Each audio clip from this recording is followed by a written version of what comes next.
Hey everybody, this is Kyle, aka Vulcan Wolverine, aka Vulcan Wolverine 2. It's about 9:20 p.m. here in Baton Rouge, Louisiana, May 21st, 2020. I hope everybody's doing okay. I'm going to wait for some people to come in the chat, and I wanted to go through some information tonight. Welcome to the new normal. I've been thinking about a lot of this stuff, and I guess I'll wait a second. But if you are in chat, welcome to the live stream. We're going to go through some information tonight. I really wanted to go ahead and show some concrete information because, and I want to do this first. I'm going to start doing this and I'm going to write something out. We're going to try and go through some information tonight. I'm getting tortured really bad. I think I'm going to have to start taking Drenamine again. I used to take Drenamine and it would help my adrenal system. Hey, Spirit Channel. What's up, Bob? How are you doing, man? Everybody check out Spirit Channel. He makes great videos. Hey, Arachno Nixon. Arachno Nixon says evening. You know, I really want to, before I start live streams and videos, like kind of explain to people who are not targeted individuals who may be stopping by, you know, some things. You know, there are millions of people in America and other countries who are being experimented on. They're being remote neural monitored, which means their brains are being read and read out by automated systems and human operators. They're also being tortured and have been tortured. Some targeted individuals have been tortured for decades because this trauma-based behavioral, trauma-based mind control, just trauma-based mind control. Whenever we have trauma to the body, it changes the brain. And it also evokes very, very intense EEGs, which then these automated systems and the human operators can dig into. They can read those intense signals, and there are changes in the brain that occur that help them to create behavioral changes way more, and to actually read the visual space, the language center of the brain, emotions, memories, dreams, things like that. Hey, Tanya. Tanya says hi, Kyle. How are you doing, Tanya? How's everybody doing? We're in the new normal, right? I think everything's really, you know, crazy. I know you guys know this. I think some people are going back to work, so the lockdown's being lifted in some states, and then in some democratic states, they're keeping the lockdown in place. So it's just instead of it's just like, okay, we're reopening the country, and then in other countries we're reopening that country, it stays in this messed up, chaotic state where some people are going back to work, some people aren't. I can't keep up with it, you know. I can't keep up with it at all. Hey, Lee Jennifer Corlew Aries says, was just telling off AI a moment ago. What is up, fellow warriors? Yeah, I hope everybody's doing well in chat. I hope everybody's staying up. I'm out of energy, guys. TI says, God, Jesus Christ, everyone. I know I do. Pray to God every day in the name of Jesus Christ. Just not feeling, just feeling really sick, you know. And this is like, I wanted to kind of talk about tonight. I watched the Star Trek Picard, so there might be some spoilers going on in this live stream. Very weird to watch Star Trek Picard as a targeted individual because it was a lot about like artificial life and artificial intelligence. And then at the end, Picard, he dies, but he doesn't die because they basically take his neural network and replace it on a golem, which they actually call a golem. They call it a golem. They take his brain when he dies and they put it on the golem. It's just really weird to watch that predictive programming. However, it was engaging. Star Trek nerds will appreciate that. It was engaging, and one thing he said in the show, and this kind of goes to how crazy things are in society, and then what we're going through as targeted individuals. I can't keep up with everything. He says he's like one impossibility at a time. So I've been kind of grappling with that Like, how do I talk about everything that's going on around the world, like a new world order, global takeover in waves, you know, and then being tortured and murdered in my home. You guys are being tortured, murdered. Your brains are being read in your home. So one impossibility at a time. Hopefully we can talk about our issue. And then it can help people to understand how far this goes. And people are saying, you know, this isn't constitutional what they're doing to us. I can't believe they're going so far. Well, you know, these statutes in this state say that this isn't really an emergency situation, and how dare they do this? Murder is illegal, torture is illegal, rape's illegal. Reading somebody's brain involuntarily is sure as hell illegal, and they're doing it to all of us, and they don't care as long as they can get away with it. So people really need to understand how far this is going, a lot further than just what's on the surface with the pandemic. It kind of makes me frustrated. It makes me angry sometimes, because people are like, oh, well, you know, it's coming soon. They're going to be taking away our rights and surveilling us and everything soon if we don't do anything about it. And I'm like, man, that was before the pandemic. I was being surveilled all the time, 24 hours a day, just like you guys, and tortured and murdered in my home. So it really makes me frustrated that people, it's almost like a psyop. It's a psyop that people are always like, oh, it's coming soon. If we don't do anything about it, we're going to lose our freedoms. I haven't had freedom in like 20 years. For 10 years that I didn't even know that I was being tortured, surveilled, my brain was being read. Hey, Rev31 Micron. Rev311 says, how's it going, TI fam? Spirit Channel says, hey, social betrayal awareness, glad you are here with us. Hey, Slack TI. Slack TI says, hey, Kyle. Hey, all. Social says, I like the old school track. Yeah, I haven't watched Doctor Who. I hear it's really good. I like the old school Star Trek too.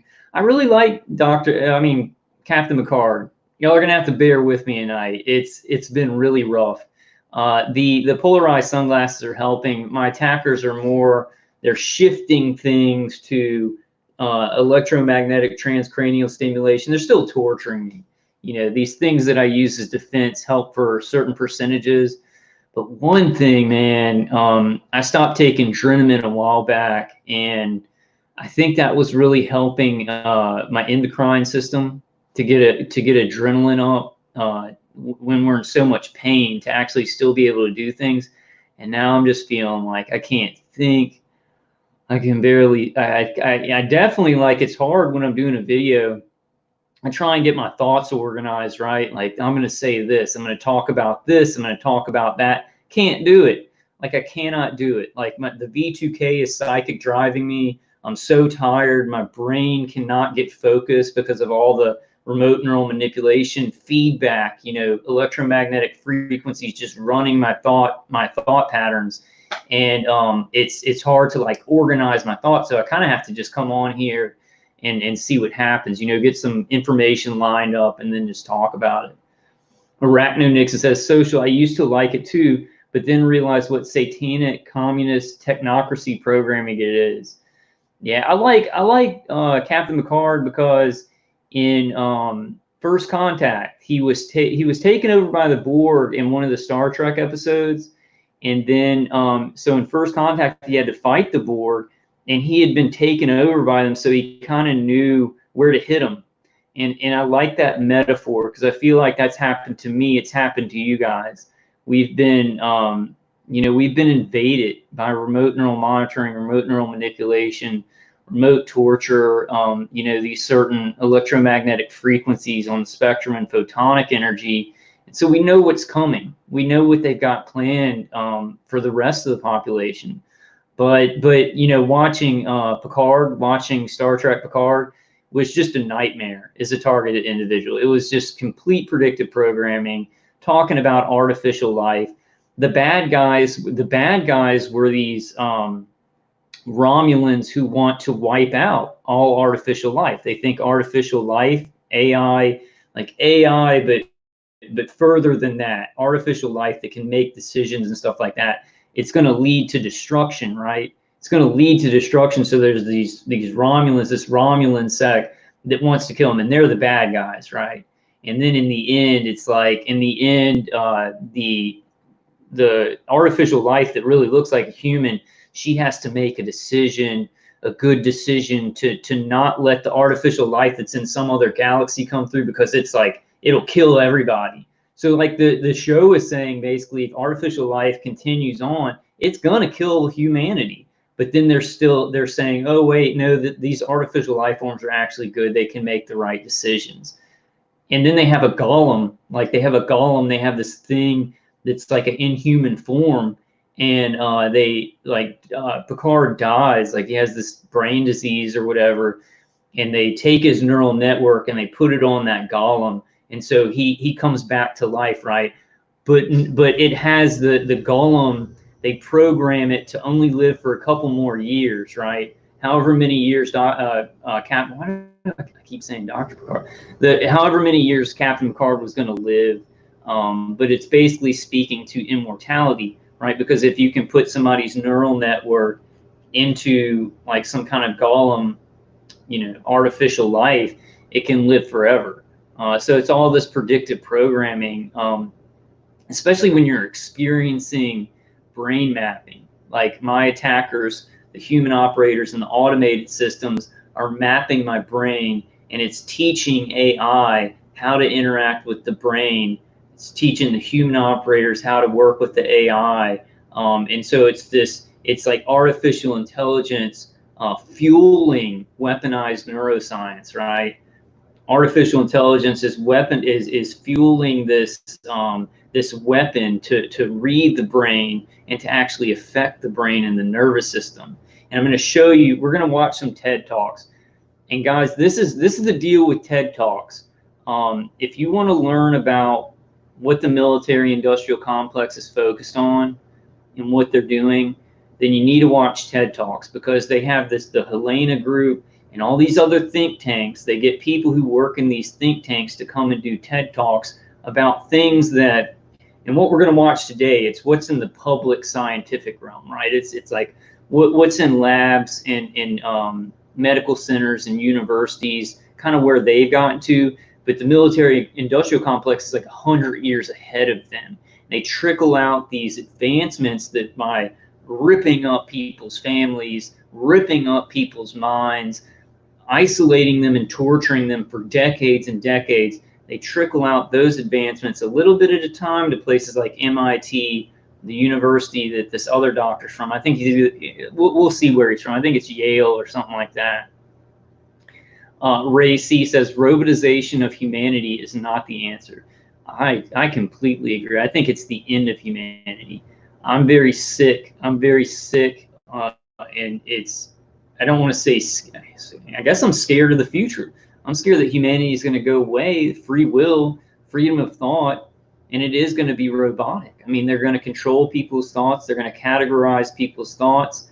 And then eventually, I think it's so sick that we're going to have this. We're going to have these courts set up and all these people worried about the rights of artificial life, right? We're going to have these robots that take people's jobs, and then AI is going to advance, and they're going to have more advanced artificial life, and they're going to be like, hey, do those robots that can think, don't they deserve human rights? While they're cutting us to pieces, while they've destroyed my family, they've destroyed y'all's lives, they've destroyed my brain. I mean, I believe in healing and miracles, so please God, heal us up so I can move on with my life.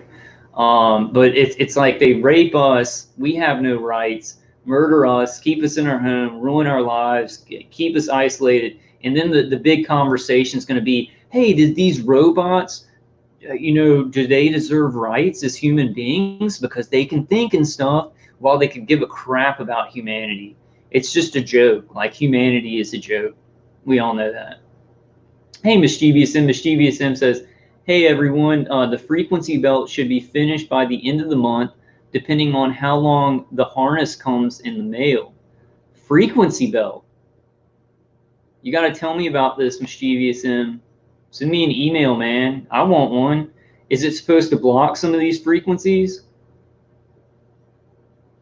Ray C says this live stream should have thousands of people. Thank you, Ray. I get some pretty good numbers. I mean, I get some pretty good numbers for talking about, you know, remote neural manipulation, remote neural monitoring, how we're being tortured in our homes by remote electromagnetic frequencies, integrated directed energy weapon systems, integrated neuro weapon systems. We're picking up a little bit of steam. It seems like people are like, yeah, this is probably true. Look at all the craziness in the world. So, like I said from the Picard show, when he's like and I had been thinking that, I thought that a lot throughout the years, one impossibility at a time, one sci-fi problem at a time. And you know, because I'm like seeing all the problems in the world, and I'm like, oh, what can we do to fix those? But I think really it's like, I'm being tortured and targeted. You know, how far remote neural monitoring, remote neural manipulation, remote torture has gone. People need to know about this, and if they know about this, hopefully it can stop some of the other bad stuff from happening in the world.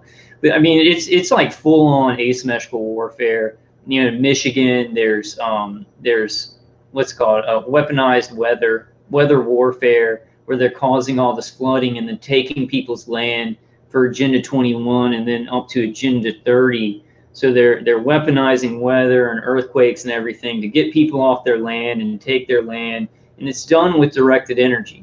You know, so there's this big directed energy, just directed energy in general. Electromagnetic frequencies are being completely abused because the rest of the population kind of ignores it. They're like, oh, we can't see it, right? There's this big push in society where people are like, well, if you can't bring me concrete evidence, something I can see with my eyes, then that doesn't exist. So then you got the people up at the top of the pyramid are like, okay, well, they've created that kind of, if you can't bring me anything concrete that I can see with my eyes, they've created that in society. So they're going to use things that you can't see with your eyes and that look natural to go ahead and do asymmetrical warfare with you. That's the kind of deal that we got going on. You know, there is a lot of concrete evidence, though, with targeted individuals. I mean, damage to our brain. We can read out these signals with certain meters and things like that, and also like infrared, like visualizing infrared and stuff like that. But like when you're not getting hit with an axe, people don't believe it's happening. Yeah. Hey, Line in the Lamp says the two witnesses are coming. Only the ones that take the mark will be robotized and cut off from God forever. The Bible says they took it because they didn't fear the Lord. Yeah. I didn't volunteer to take any kind of mark, and you know, my brain has been taken over a lot. But you know, if there is a mark that comes out that's like pretty obvious, I'm not going to be taking that. Mischievous Sim says, and other rife frequencies and amplifying it around the body. Yeah, they're healthy frequencies. I think that the ZVS driver does work. Like, it creates a field that cuts off some of what our attackers are doing, but it's like low frequencies. It's extremely low frequency, so it's making me depressed. So for other people, it might interact with them differently. It definitely does block some of the stuff, but that's a good idea. Like, and I think Roger Tolstoy's idea of taking the electrostatic egg, something that creates an electrostatic field around the body and it interferes with the frequencies coming in. I think those things work. It's just really hard to, because if you're building like a frequency bubble with one frequency, then our attackers can just adapt to that and get through. So what I found is the most efficient thing, the thing that works and doesn't work 100%, is getting a bunch of stuff. You got the Schumann resonators, Q-wave defenders. Q-wave defenders are too expensive, but Schumann resonators, grounding, a bunch of different things together, and then it's harder for our attackers to adapt. So I would take what you're making and then add it to some other defenses too, and then it's probably going to be really successful. I want to know about that, man. That sounds really interesting. That's good job, man. Good job working on things that that we can use against us and defend. Everybody needs to be doing that. Yeah, Alexis Bergeron says rife frequencies are meant to destroy bacteria and virus. Careful with that.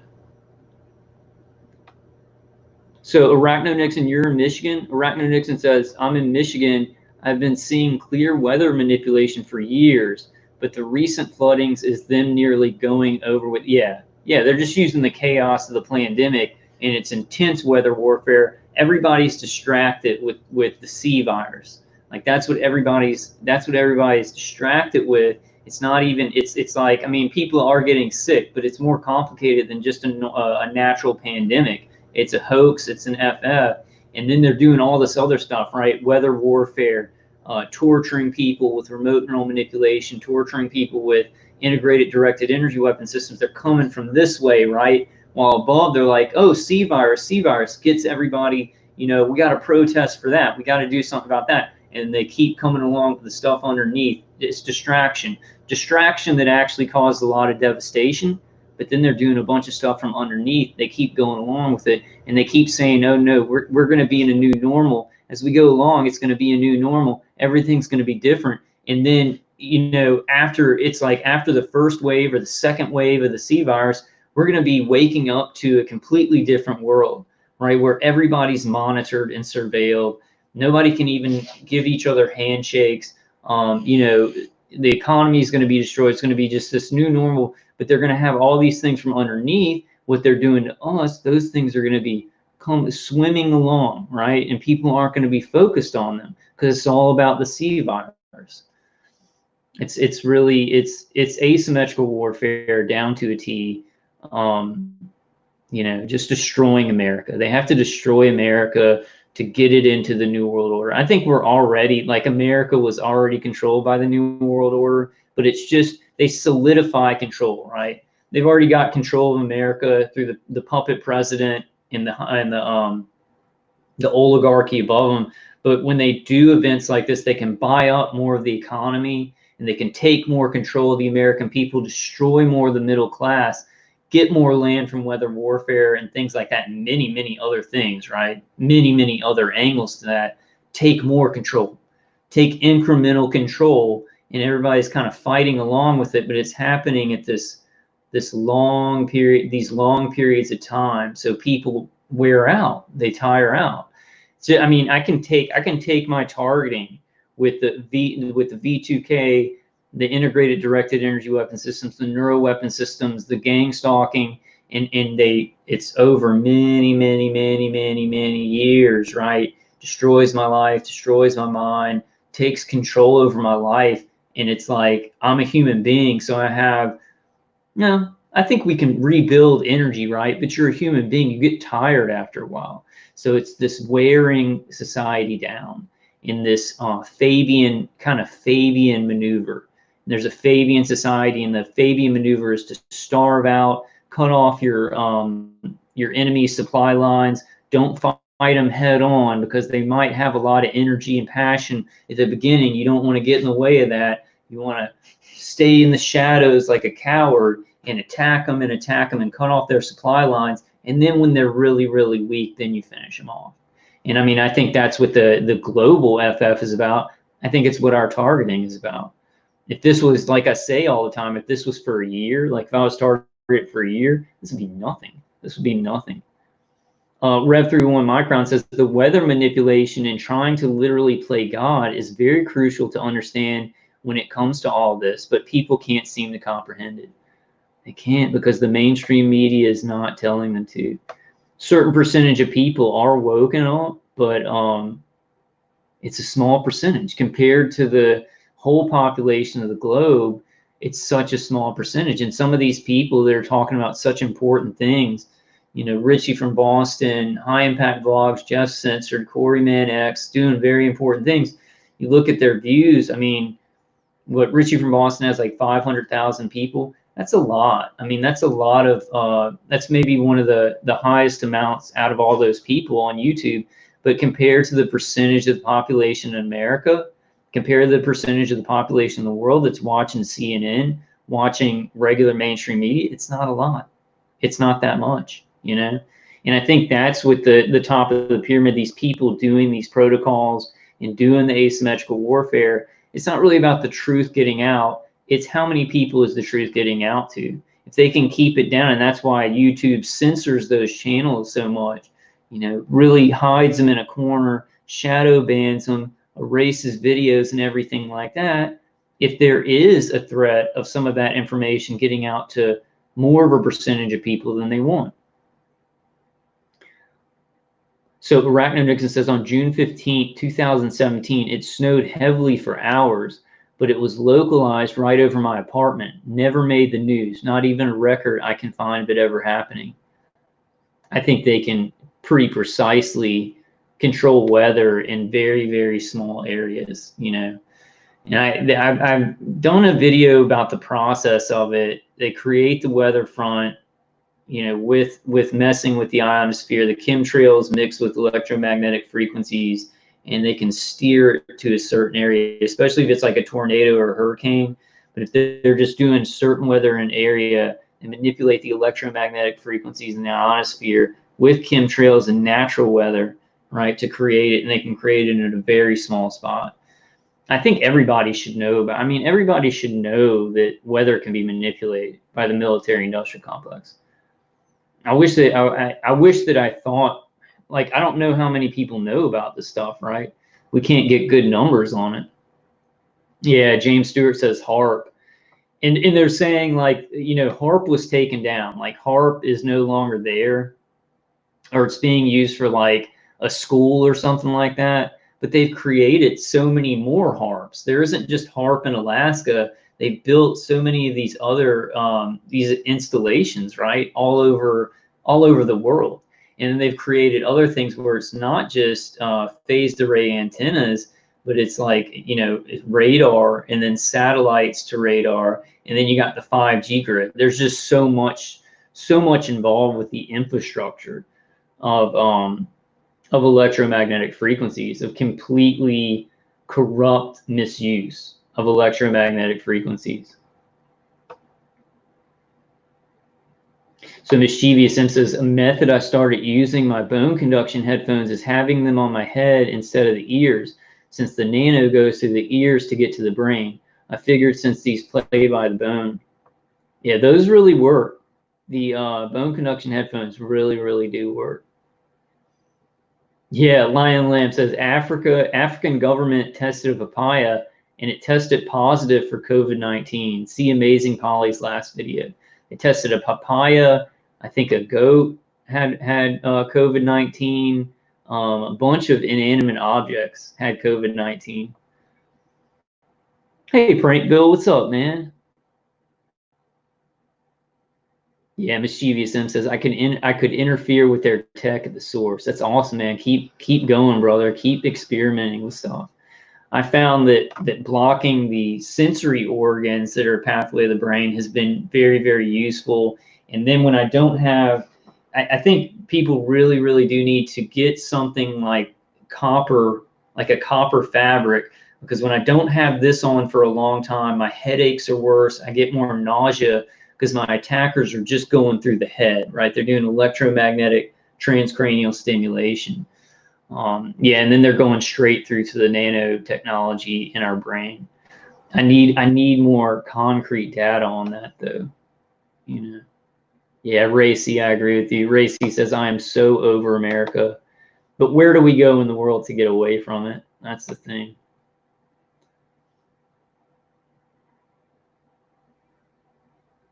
Emerald Mythis says, nano goes through the ear, like from the air part. I think nano can get into your body a lot of different ways. You can breathe it in, you can eat it, you can drink it. I think there's nanoparticulates and nano technology and chemtrails that we're constantly breathing in. Your attackers can put toxins in your environment, and some nanotechnology can actually absorb through the skin or create a bio what's it called? Bio something on the skin. What's that called? It's a bio resin on the skin, but you can breathe it in. You can breathe it in your nose, your mouth, or it's in food and water. I guess it can go in the ear. It can go in the ear too. I don't see why it couldn't. I think the major thing is in your mucus, like your nose and your mouth. When you're breathing in the stuff that's coming down, like chemtrails, all the nanoparticulates drop down, go into the ground, so it goes into the water and some food, but we're breathing it in constantly, and it gets into the mucous membranes and then goes into the body. and then goes past the blood-brain barrier. But you know, James Giordano talks about that a lot, about how it's like mostly we breathe it in. James Stewart says, I only 100% trust in God, but sometimes in life, you've got to trust others. Yeah, there are a lot of good people in the world. Yeah, Lion Lamb, I'm exhausted too. I'm so beyond exhausted. I think I'm going to start taking Drenamine again, so maybe I can get some more information out. Hey, Sleeping Beauty. Yeah, I hope you guys are doing well too. Slack TI said a goat and motor oil. So motor oil tested positive for COVID-19. Wow. Let's go through some of this information about neuroscience and AI. And so this guy's doing a TED talk, and he uses functional MRIs, right? The functional magnetic resonance imaging. But that's not the only way. As target individuals know, there's remote electromagnetic frequencies to the vestibular system, straight through to the brain. There's other methods that are way past functional magnetic resonance imaging. But he talks about just using functional magnetic resonance imaging to get an image that you're thinking of. Like if you're looking at a face or thinking of a face or having a dream or you see a picture, they can just use functional magnetic resonance imaging to see that image, to put that image on a monitor. And this is what's out in the public, right? This is what's out in the public now, and they can get a clear image using just functional magnetic resonance imaging. And then think about what targeted individuals are saying. My V2K responds to what I'm seeing and what I'm thinking in my visual cortex. Yeah, I agree, Arachno Nixon. Arachno Nixon says, I hate this stupid world so much, LOL. It's so sad. It's just so sad because there's such a potential in humanity, and I really do. I mean, no matter how bad things get, it makes it even sadder. It makes it even harder when you know that life can be good, and you know that there are beneficial, benevolent, positive forces all the way up to God that want good for us. And humanity has such potential to be so good and to be so peaceful and loving to each other and to do things the right way. So this hell that we're in because some evil people who have the wrong resonance, demons and Satan in their ear are trying to destroy humanity. So it makes it even worse. It's like if humanity had no potential and just sucked and this was always going to be our destiny, I think it'd be a little bit easier for me to swallow. Oh, well, humanity was always fated to just fail. But that's not the truth. Like, humanity has so much potential and could succeed. It's sadder. It's sadder than everything just being destined to suck. Probably not saying that in a very intelligent way. You guys got to bear with me, but it's kind of like being targeted for us. It's like if our life was always going to suck and there wasn't great things in the world, this would be kind of like, oh, well, you know, everybody else's life sucks too, because there's so much great stuff in life, right? There's, you know, having a family and having fun and helping people and being happy. And when you're targeted, you're like cut off from these things. So it's more painful. Having that good potential out there that you're missing is way worse than it just if everything was bad. Spirit Channel says, I was walking today and looking at the American flag flying over a store and thought how sad that it no longer really represents freedom. Yeah. And people weren't even free before the pandemic, you know. Hey, Tanya, I don't think there's any moderators in here. Yeah, that's so true, Spirit Channel. I look at I have an American flag out front of my condo, and every time I pass by, I'm like, and I've got these ex-military guys that, you know, they're not in the military now, but like my maintenance guy, he's stalking me and harassing me while I'm being tortured in my home. And he's somebody who wanted to do good in his life, right? So it's like they're taking the people who would be good and they're saying you got to do this bad thing, and they're hiding the true motivations behind those actions. And so it's taken all these good men and women who really do want to help people, flipping their actions over to hurt people. It's the furthest thing away from freedom. I don't think there's any moderators in here, Tanya. If there's a moderator messing with somebody, I don't think anybody's messing with you, Tanya. Your attackers might be doing it on your side, maybe.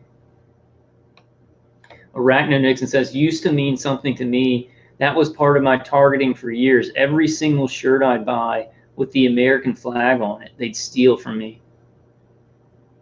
I think it's like the idea of America, like even if the founding fathers were Masons and America was just an experiment to see what man would do with their freedom, the people like my grandparents, your grandparents, the people who really believed in that freedom, that's very real. And it was it's such a very good thing.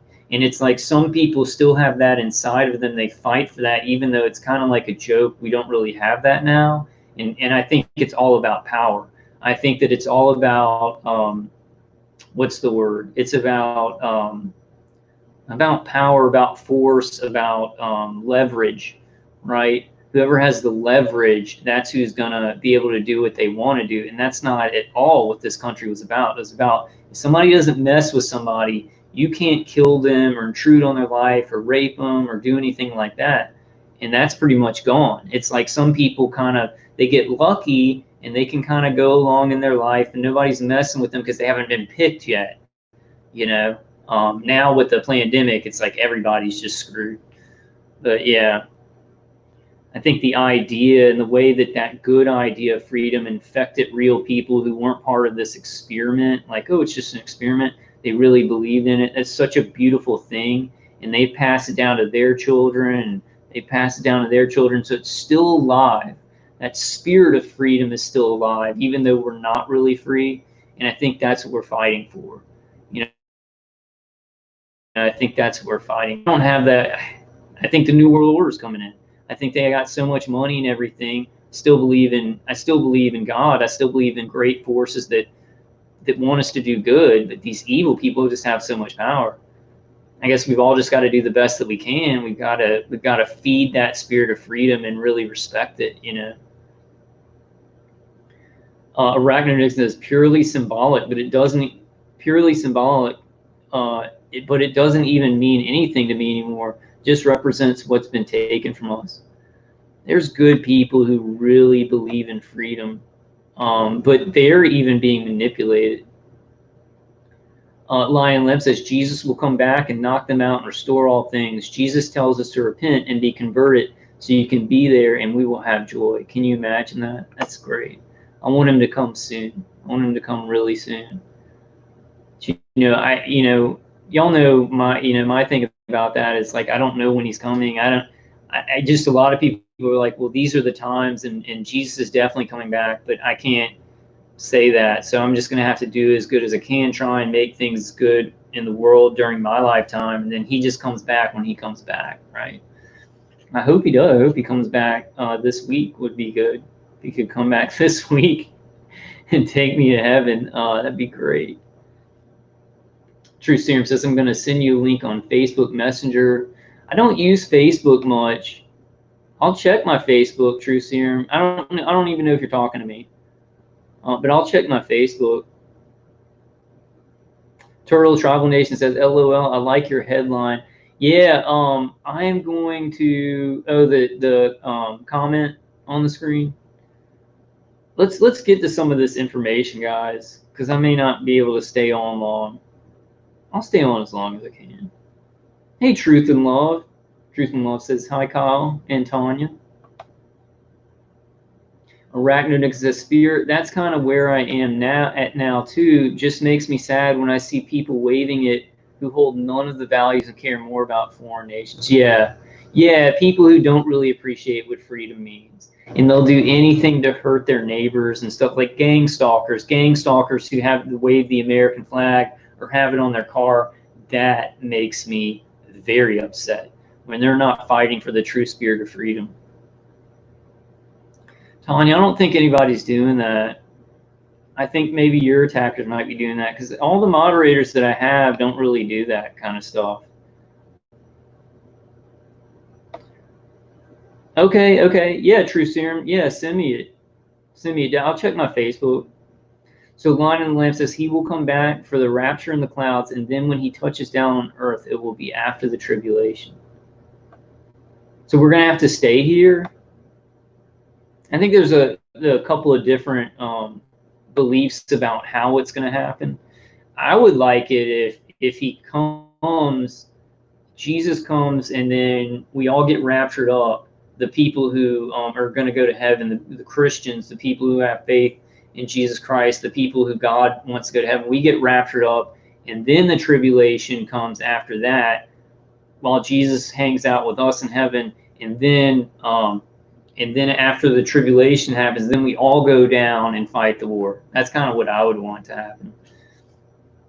Mischievous M says, gang stalking stalkers are the workers of iniquity. Gotta go, but stay safe and stay strong, everybody. There are frequency vids on my playlist if you ever want to try out the method that I use. Okay, so check out Mischievous M's channel and check out his playlist. Thank you, Mischievous M. Yeah, those bone conduction headphones are definitely good. Rev 301 Micron says, I don't completely believe we ever really had any rights to begin with, as this has all been planned by the powers that be for a long time. Yeah. It's like kind of, I think though, I think in America, after the founding fathers founded America, I think people had real freedom. Like they were able to live in a cabin and live on their land. And then as time went by, government got bigger and bigger and federally intruded on states' rights. If it would have stayed where the people had power over the government, it was like this battle, and the people kept losing and getting lazier and lazier. When the people took action and had guns and would go to war, the government remained afraid of the people right at the beginning of America. But then as we've gone along and along and along, people have kind of gotten complacent. They depend on the system. They're not going to get up, and now I'm going to protest though. Lots of protests and things like that. As long as the people will get up and go fight, there's a chance. But as time has passed, the federal government's just gotten bigger and bigger, and the world government has gotten more and more power. The oligarchy. So people have less power and less freedom. They have the illusion of freedom, right? But I think that it was real, and the spirit of it was definitely real for a time. And I think that we are all naturally free. Like even me being tortured, my mind's being watched at V2K right now. Like I am spiritually free. I'm spiritually free. My emotions are kind of captured. Like it's like when the V2K, then then they will inject an emotion. It's like, so I'm under control physically and mentally, but spiritually, I'm a free spirit. I'm a free spiritual being. They've just got me for a time. They've just captured my physical body and my mental body, and even some of those things, I can still be free and make choices. But spiritually, I will remain free. The spirit of freedom. That's what we need to fight for, bringing it into the physical and mental world. Yeah, but I agree with you guys. I mean, right now, no one's free. We've got the illusion of freedom.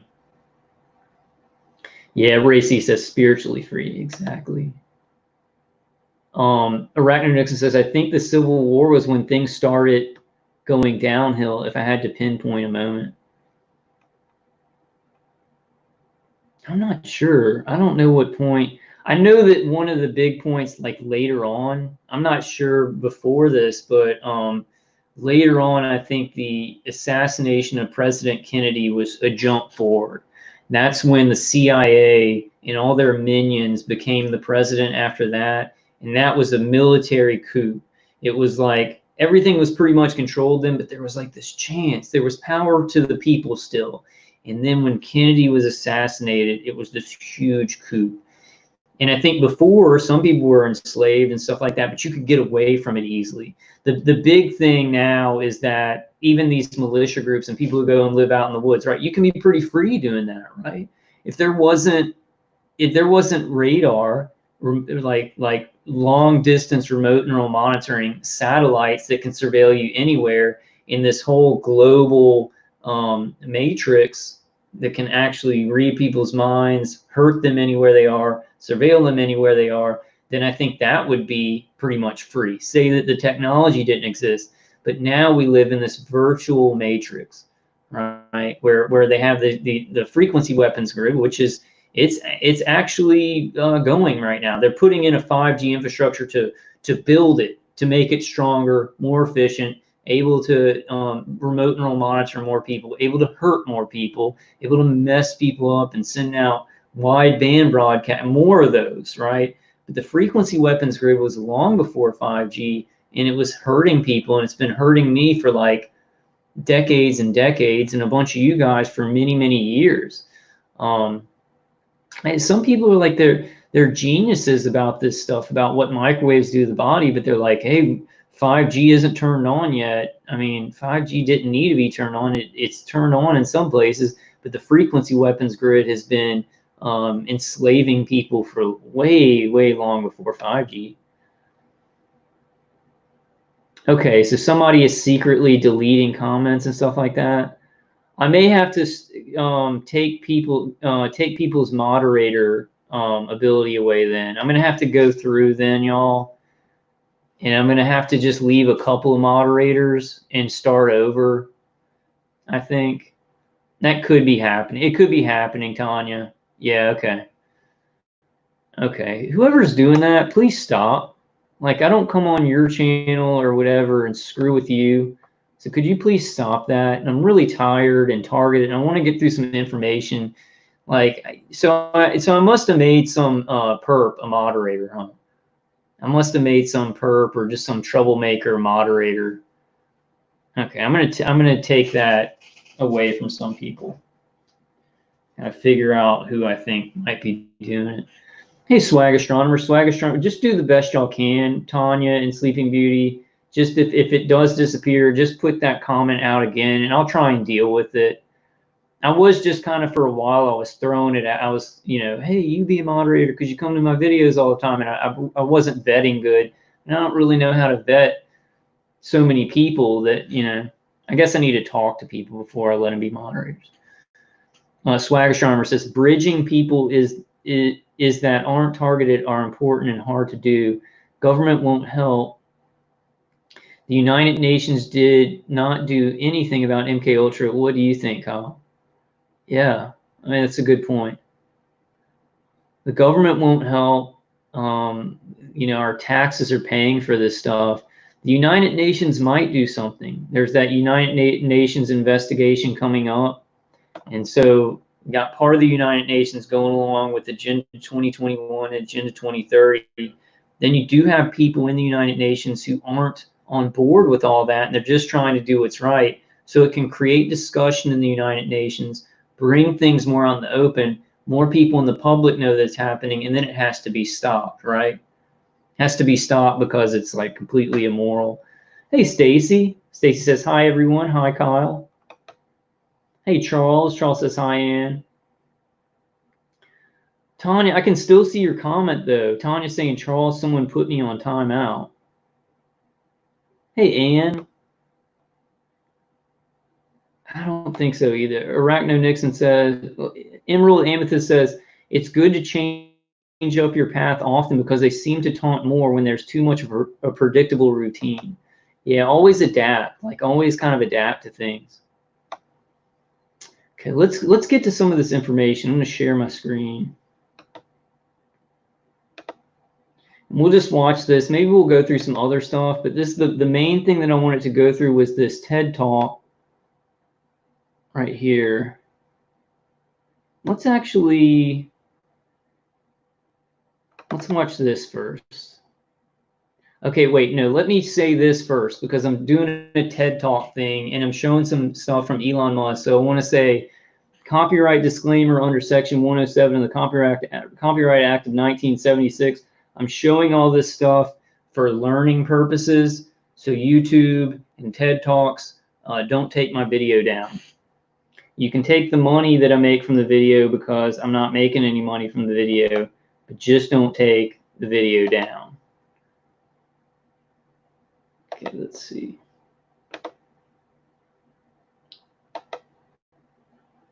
Let's show this. Let's show Elon Musk talking about people merging with AI right here as I get my tablet open.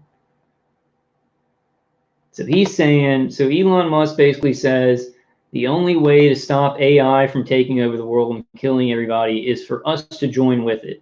And as a targeted individual, that's very, I don't want to say interesting because it's really a horror, but the AI is being used, Chatterbox V2K, remote neural manipulation protocols that are automated to mix with my brain to affect my brain. And so that's teaching AI, and then our brains are being mapped, and basically our personalities are being put into data banks to feed AI. So targeted individuals are a part of this AI merging with humanity. So let's listen to what he has to say about this. But we already have a situation in our brain where we've got the cortex and limbic system. And the limbic system is kind of that's the primitive brain. It's kind of like your instincts and whatnot. And then the cortex is the thinking upper part of the brain. Those two seem to work together quite well. Occasionally your cortex and limbic system may disagree, but generally works pretty well. Generally works pretty well, and it's like rare to find someone who, I've not found someone who wishes to either get rid of the cortex or get rid of the limbic system. Very true. Yeah, that's unusual. So I think if we can effectively merge with AI by improving that the neural link between your cortex and your digital extension of yourself, which already, like I said, already exists, just has a bandwidth issue, and then effectively you become an AI human symbiote, and if that then is widespread with anyone who wants it can have it, then we solve the control problem. But see, that's the problem, because I don't want this mix with AI. I don't want this remote mix where AI is doing chatterbox to me and messing with my brain and figuring out my weaknesses so it can destroy my life and learn from my brain. I have not volunteered for that. None of you guys in chat have volunteered for that. So Elon Musk is talking to the public on the surface, and he's saying, well, with Neuralink, which I guarantee you that Neuralink, trickled out of these decades of brain torture, remote microwave torture, traumatic mind control, trauma-based mind control, remote neural monitoring, remote neural manipulation. I guarantee you that things like Neuralink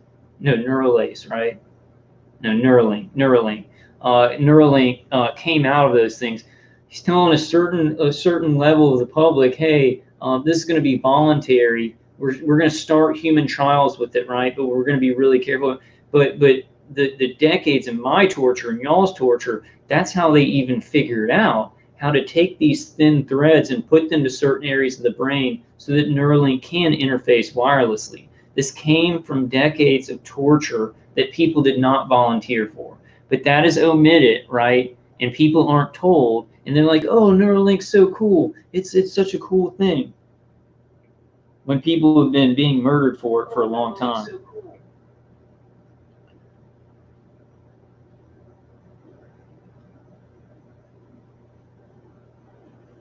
Charles Hall says, I think we all have these links. Yeah.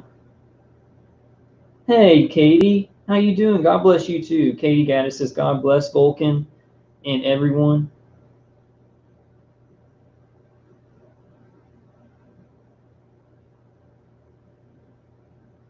Yeah, that's what I'm saying. Charles Hall says they already merged us with AI. It's already happened. So that's like it's like a psyop, it's like a psyop where they're like, this is on its way, right? This is on its way. This is coming down the pike. We're going to start human trials, but only people who want this, and it's going to be a voluntary thing in the future if you want to be connected. But they're already connecting millions of people involuntarily and hurting them, torturing them, destroying the brain. It's already happening. So it's the psyop on the public while they torture and manipulate and destroy people's lives a certain percentage. They keep telling the public, oh, it's on its way. We're going to do it, but we're going to be very careful with it. When everything that they've learned from these things like Neuralink has come from human torture, has come from torture to the brain. It's a huge psyop. And I don't know why the public, it's common sense that if something comes out like Neuralink, that it came from somewhere, that they learned about the brain in some way, that they've studied a lot of human brains, right? Why don't they show all the labs and stuff? And there is some of that kind of voluntary experimentation, functional MRI experimentation, but the military industrial complex is going way further because they want to weaponize it, and then they want to trickle it out into all these corporations, medical facilities, and universities and make more money off of it. Problem as well. We don't have to worry about some sort of evil dictator AI because we are the AI collectively. That seems like the best outcome I can think of. So I mean that you can imagine what we're going through. That's what they're doing. They are combining the brain, humanity, with AI. And they're learning how to do that, and they have been learning how to do that by viciously torturing people, and to hook into the brain to get stronger reading and writing capabilities to the brain. They have to torture us, right? There's this trauma-based aspect of it, because when you're traumatizing somebody, the brain is creating strong pathways that are easy to read and easy to put back. But it's also changing the white matter tracts of the brain, which affect how you learn things, how your memories work, and everything like that. So guys, like, I want to tell you about my targeting. At the beginning of it, well, for a decade, I didn't even know I was being tortured. I didn't know this existed. Then the overt torture starts, where I get the high pitch sound and the V2K, excruciating external hits for many years. And as it's going along, I've defended some, so it's changed it in that way. But it's like they back off a little bit of the external torture all the time, and they start focusing on more signals to the brain, right? There's signals to the brain even when you're getting horribly, viciously tortured at the beginning, when you know it's happening. But it kind of changes to more horrible personality change, visual injection, inner voice injection, emotional injection, and things like that. And a little, some physical torture, but it goes down a bit. And it's this cycle. It's this cycle that you get in, this cumulative cycle. What's the elbow cough? Yeah, Stacy says, arachnodixin, yes, it feels like a lobotomy. Yeah, it's horrible. But you should try these polarized sunglasses. They've helped a little bit. Like I do seem to have some regular dreams. I seem to be sleeping a little bit better. But then it's like you use something to cut off one pathway of the brain, and then they use other methods, Katie Gaddis says, arachnodixin, been having slight headaches with the radiation hits. Yeah, this stuff sucks.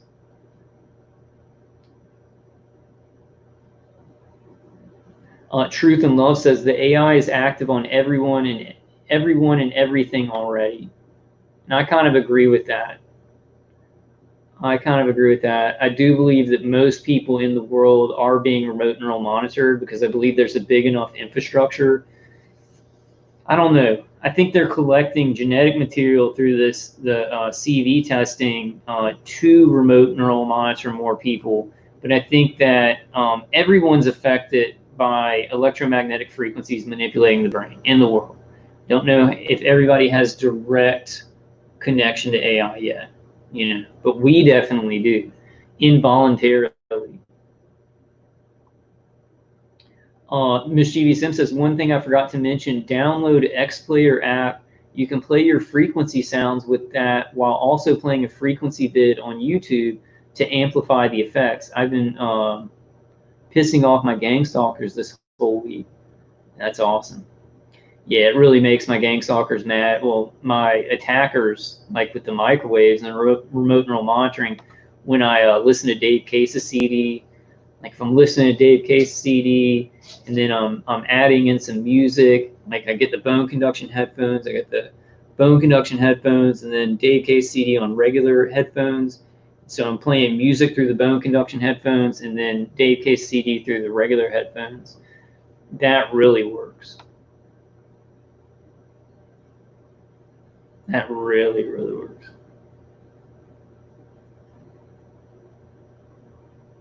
Charles Hall says, when they kidnapped me, they put me in a mental health hospital. I believe they put these in my brain.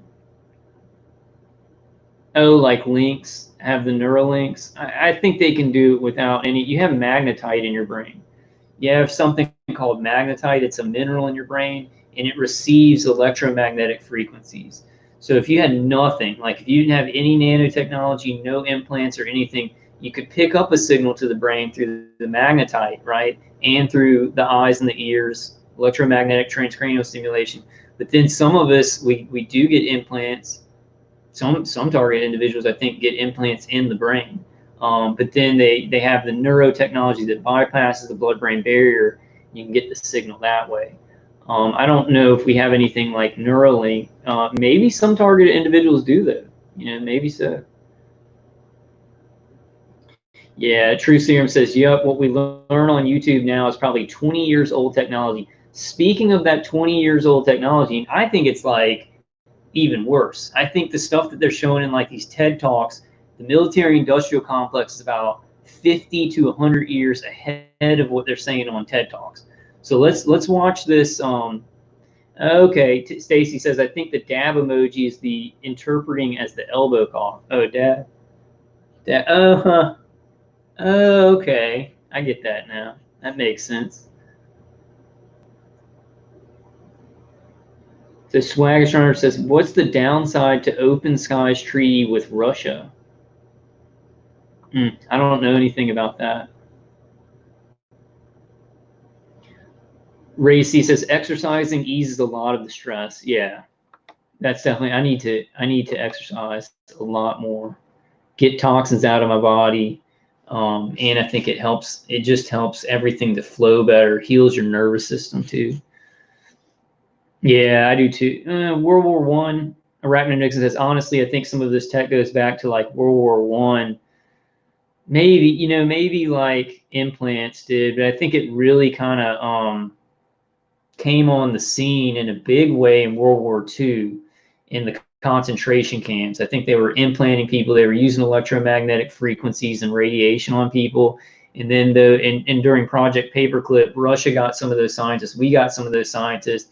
And a lot of those German scientists were involved in like the MK Ultra with electromagnetic frequencies, where they were trying to figure out how to do it remotely, but probably so, probably working, because you had Tesla, who lived like the beginning of the 1900s, and so they had probably gotten a lot of his documents and were working on things like that through all the wars. It's true. I don't know who's messing with people's comments. I don't know. Well, you guys try and do the best you can. I'll try and think of some a solution for that. Let's watch this, guys. Let's watch this TED Talk. So let me find this.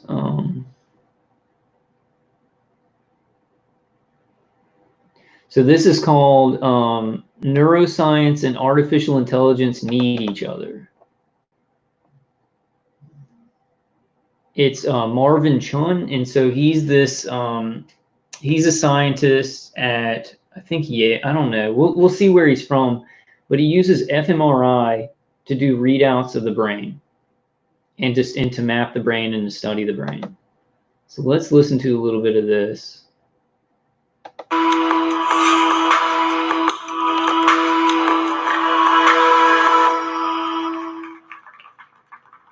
These are really exciting times. Major breakthroughs are happening in neuroscience and in artificial intelligence, benefiting our everyday life. In particular, neuroscience is making AI better, and AI is making neuroscience better.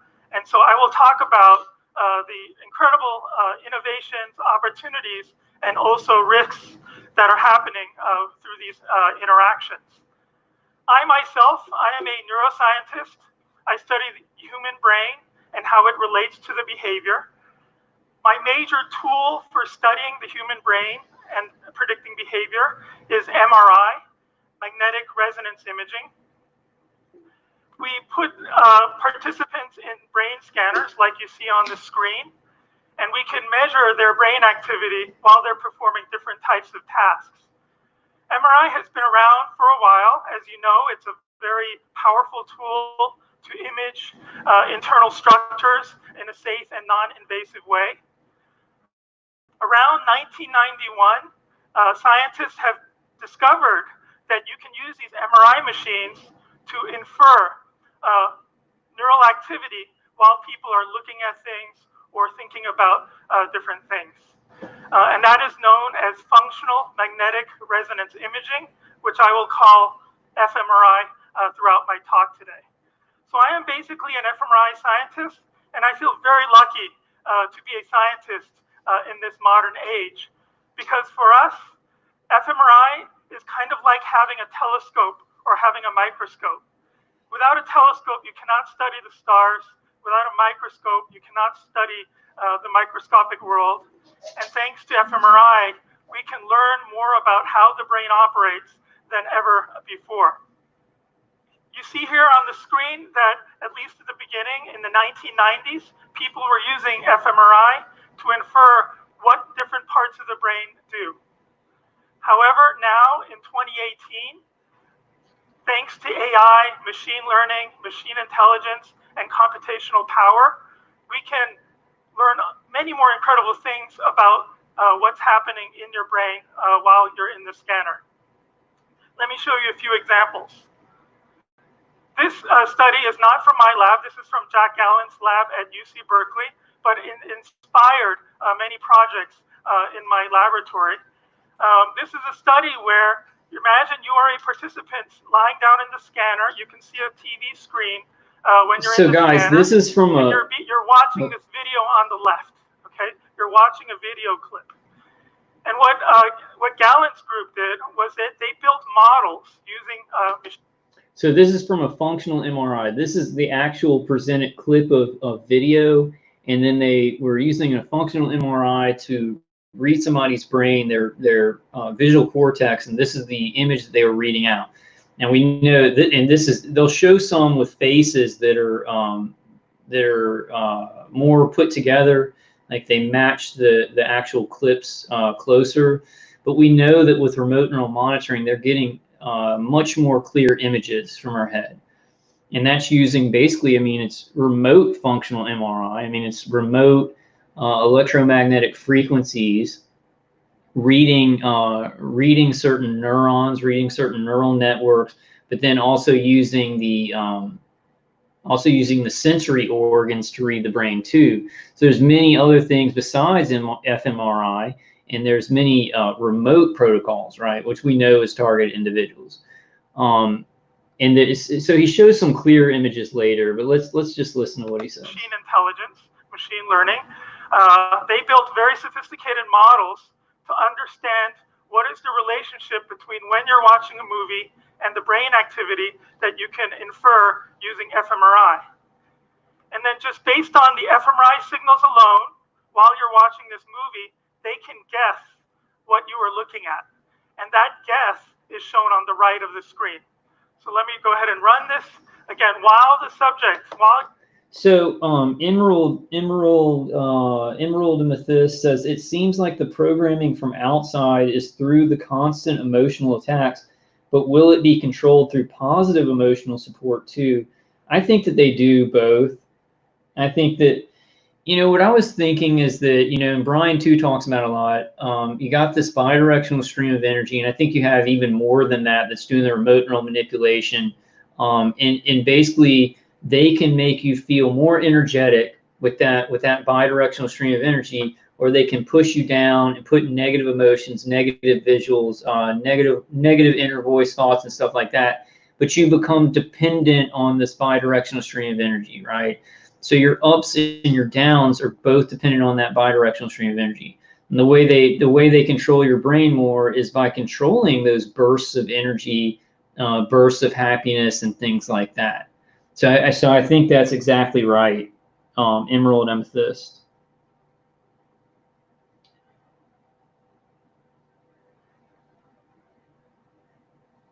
Yeah, I have too. Arachno Nixon says, Katie, wow, I've heard some horror stories from the VA, so I don't doubt that.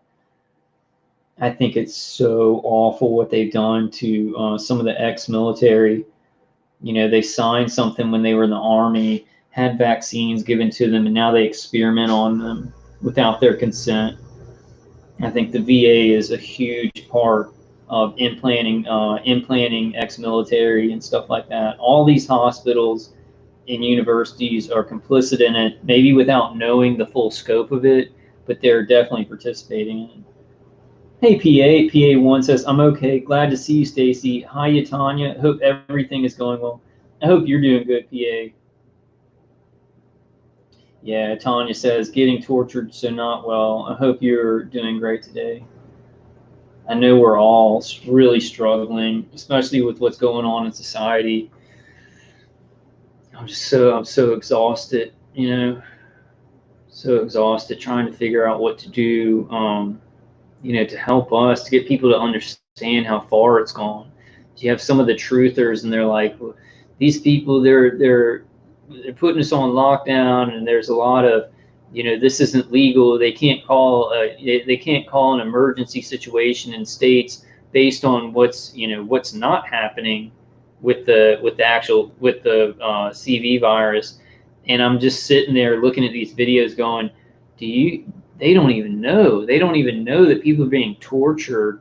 Our minds are being read in our homes, and we're getting this, you know, getting remote neural manipulation, microwave torture to the brain and the nervous system. It's like laws don't really matter. They make up their own laws.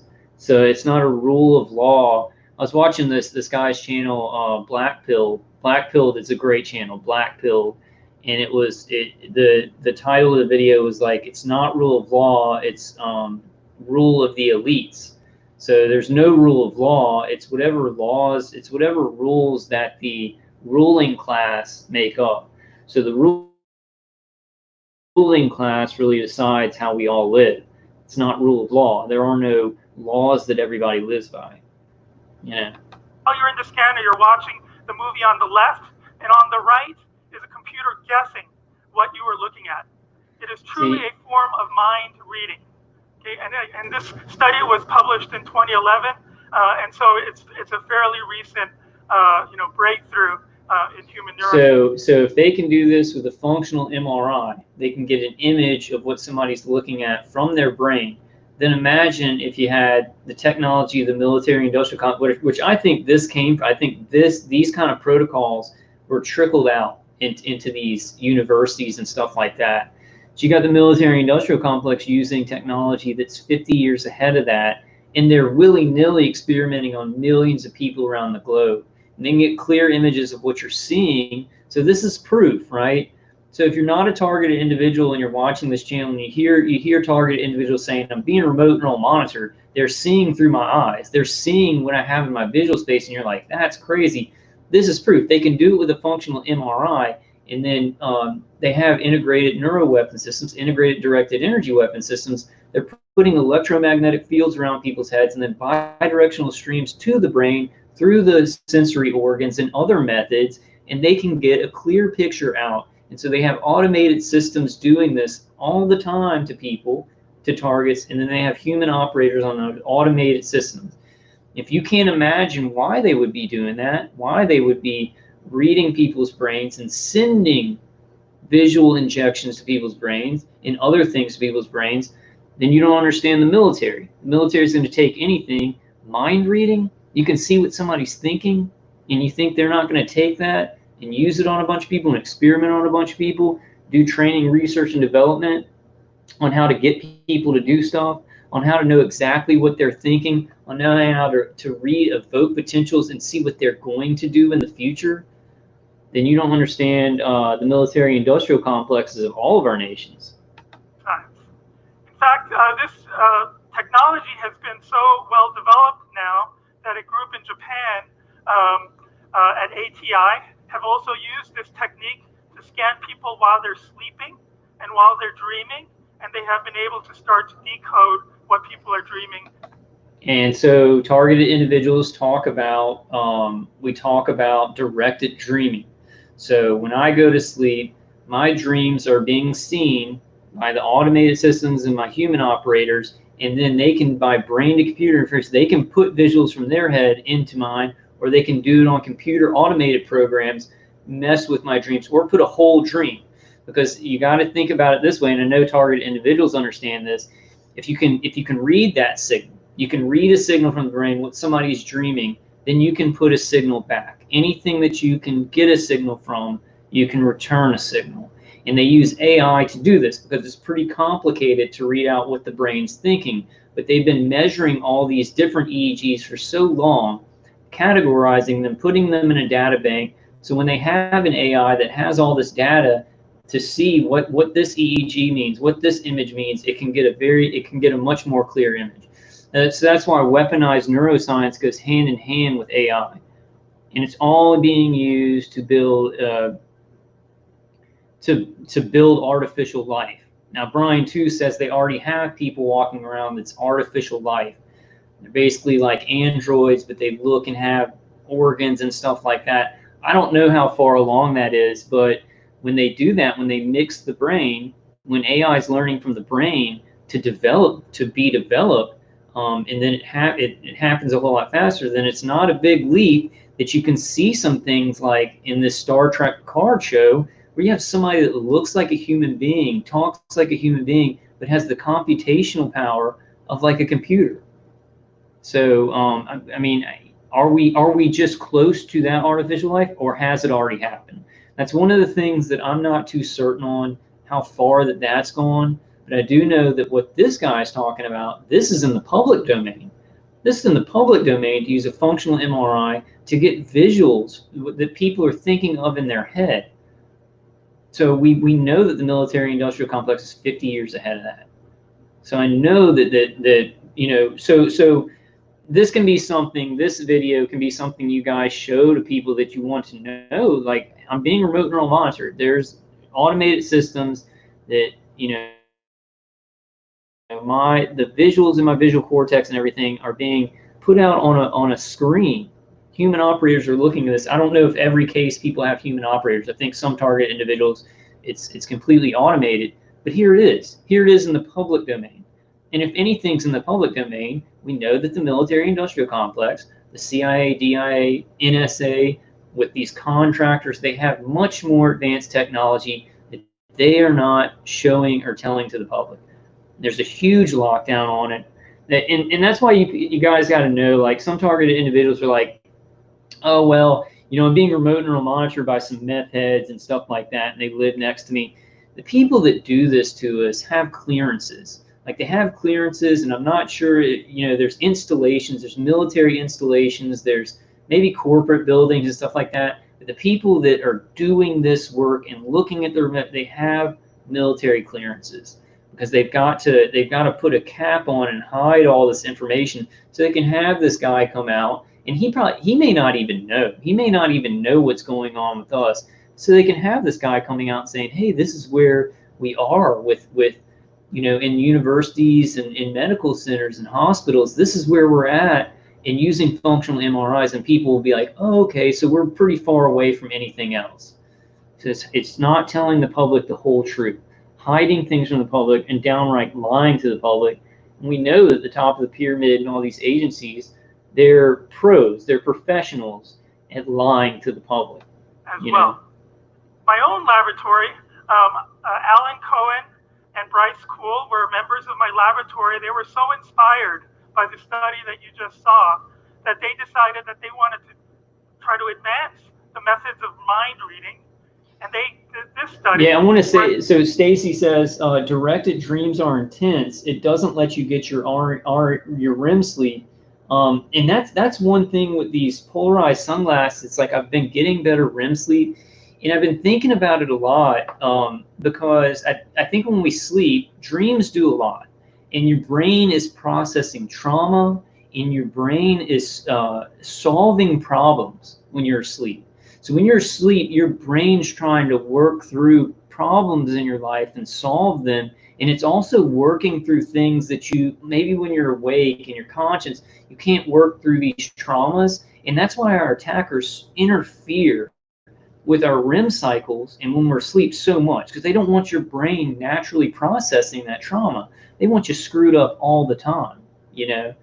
So these polarized sunglasses have kind of been helping. They're not. It's not 100%. It's not stopping. It's not stopping everything, but it's helping me to process things more and to understand how important sleep is. To understand how important dreaming is. Natural dreaming. It's a way for your brain to work through things, not only problems, but to process traumas that you're going through. So as our attackers hook in more, they interfere with our sleep, then it's more and more trauma, right? They're inducing more and more trauma, and the cycle to us physically and mentally, and then we can't. It's like lately, like the past couple of years, it's like when I have a problem or I'm thinking about how are we going to get out of this, how are we going to tell people, it's been very, very hard to think creatively. It's like my brain is not solving things when I'm sleeping. My brain is just interfered with. I wake up, I feel a lot worse, and I feel like I didn't even sleep. And I think that's why we feel sometimes like we didn't even sleep, because your brain's not doing what it's supposed to be doing when your attackers are completely interfering, like sending signals that interfere with the visual cortex where your dreaming happens, interfering with you know, a lot of the parts of your brain that account for emotion, interfering with those things. You wake up and you feel like you didn't get what you needed to get done while you were sleeping. Or they wanted to see if we can draw what faces people were looking at in the scanner. So imagine you're in the scanner, you're looking at a face one at a time, and we can build models of how the face perception activates your brain. And just based on reading out and decoding that brain activity that's collected through the fMRI scanner, we can guess on the bottom, our computer can draw what faces it thinks that you were looking at when you were in the scanner. And although it's a little bit fuzzy, you know, for guys, look at this. Okay, so this is what the fMRI is printing out. These are the faces that people are looking at, and it's getting something like this. It's in color. The fMRI, and I always was thinking like, okay, is remote neural monitoring, is it picking up what I'm seeing in color, or is it like black and white or whatnot? And I do think they are picking up color images. When I look in the mirror, my attackers on their monitor have a full color image of what I'm seeing. So it is actually working out color. And it's a lot more detailed than this, I can say, because it's 50 years advanced, you know. And it's not, and it's using combination of things like functional magnetic resonance imaging is like basically fields around the head. You go into this big machine, you get a functional MRI.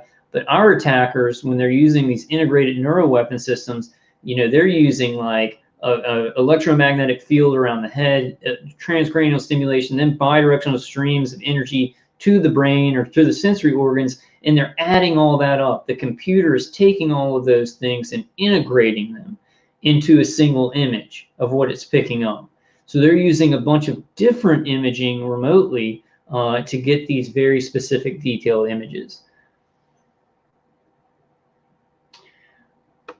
I think it worked out pretty well. The match is about 65% based on what people were looking at in the scanner and what the computer is guessing based on the brain scans. Again, it is a form of mind reading.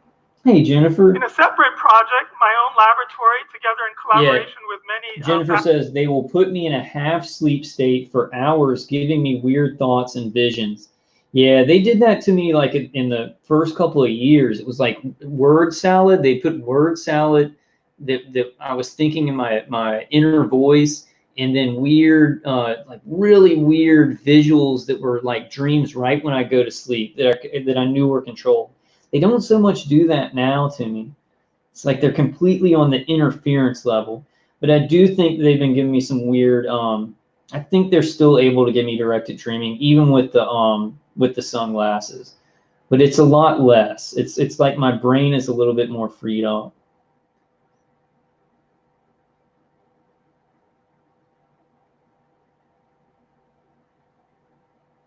Sleeping Beauty says, does anyone have a link to what Kyle is going over right here now? I'm going to put it in the description, Sleeping Beauty, but I'll put it in the chat. Let me put it in the chat real quick. And then I'll come back to it. I'm going to put all this stuff in the description that I'm going through. I really wanted to watch this because he's giving concrete evidence of a functional MRI, and that's technology that's really old.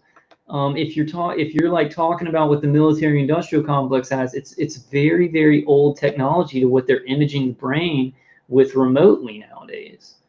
So I think that it's very, very good evidence when targeted individuals are talking about what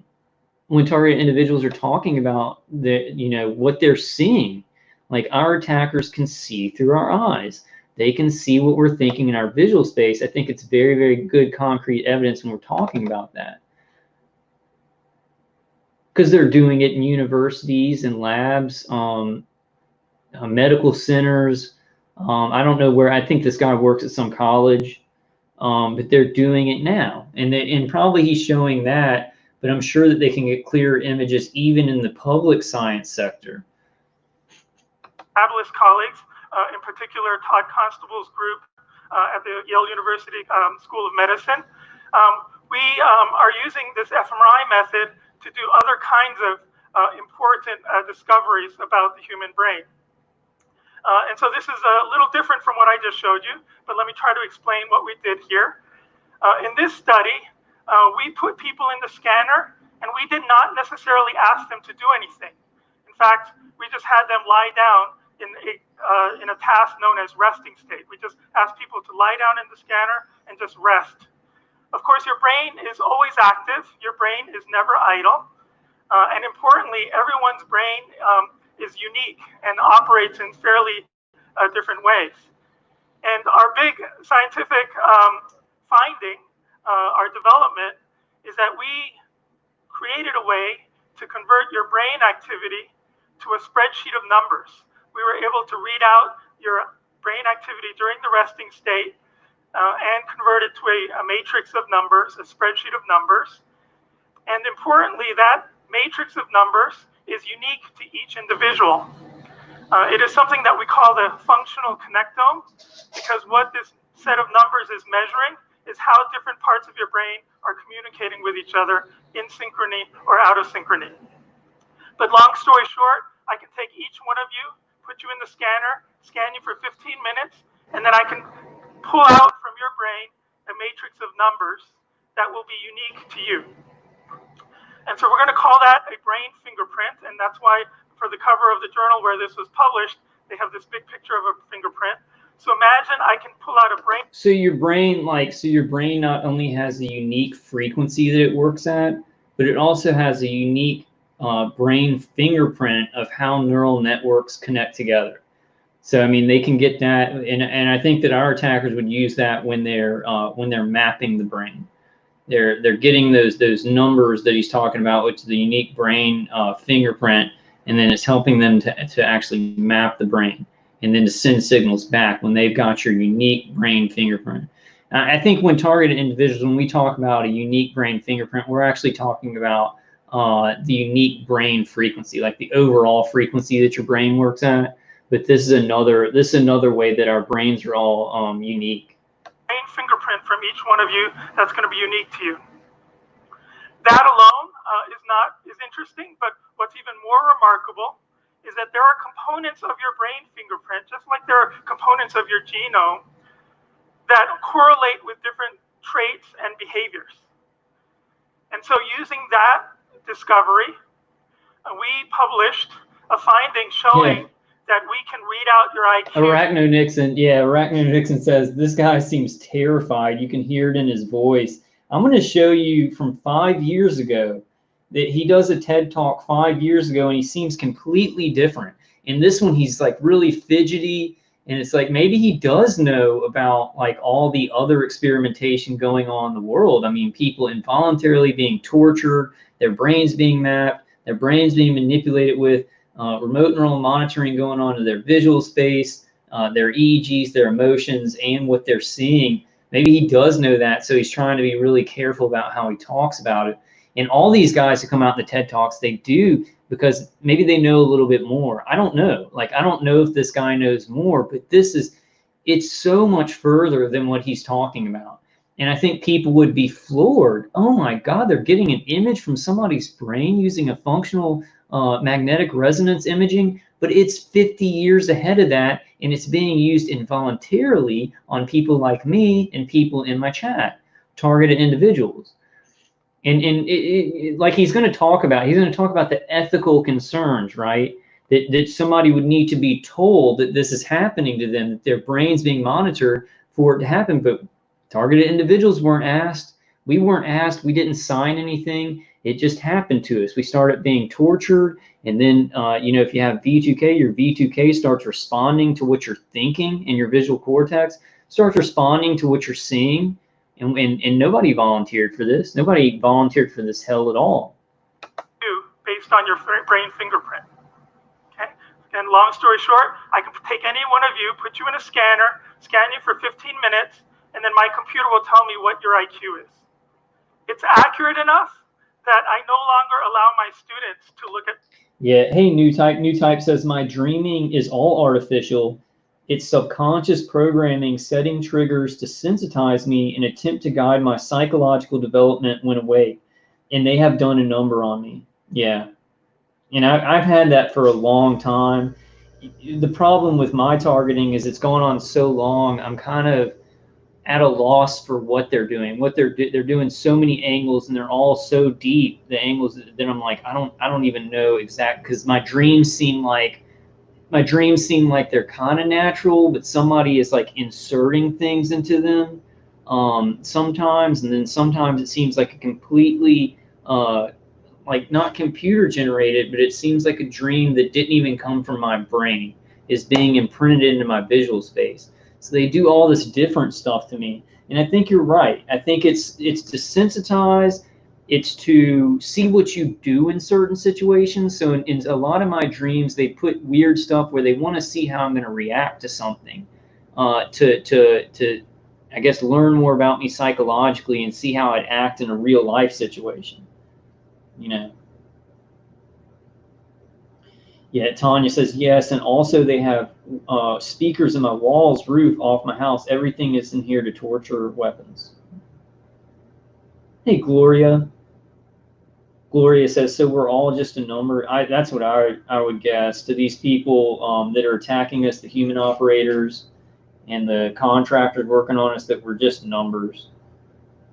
They dehumanize me so much. They don't even say my name on the B2K because they don't want to give me that much humanization. But what he's talking about, the number mapping, is this brain. It's this brain fingerprint. I guess that can tell your brain apart from somebody else. So your brain connects neural networks in a very unique way, like in a number system.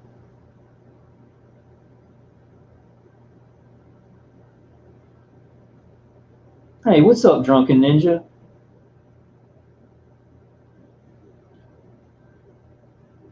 Line in the Lamp says, I do think everyone thinks and envisions differently. I think this is what they are trying to figure out. Yeah. I think they figured out a lot of it. How far have they gotten? You know, I think they could do this to somebody. They want to do it quicker and quicker and quicker, right?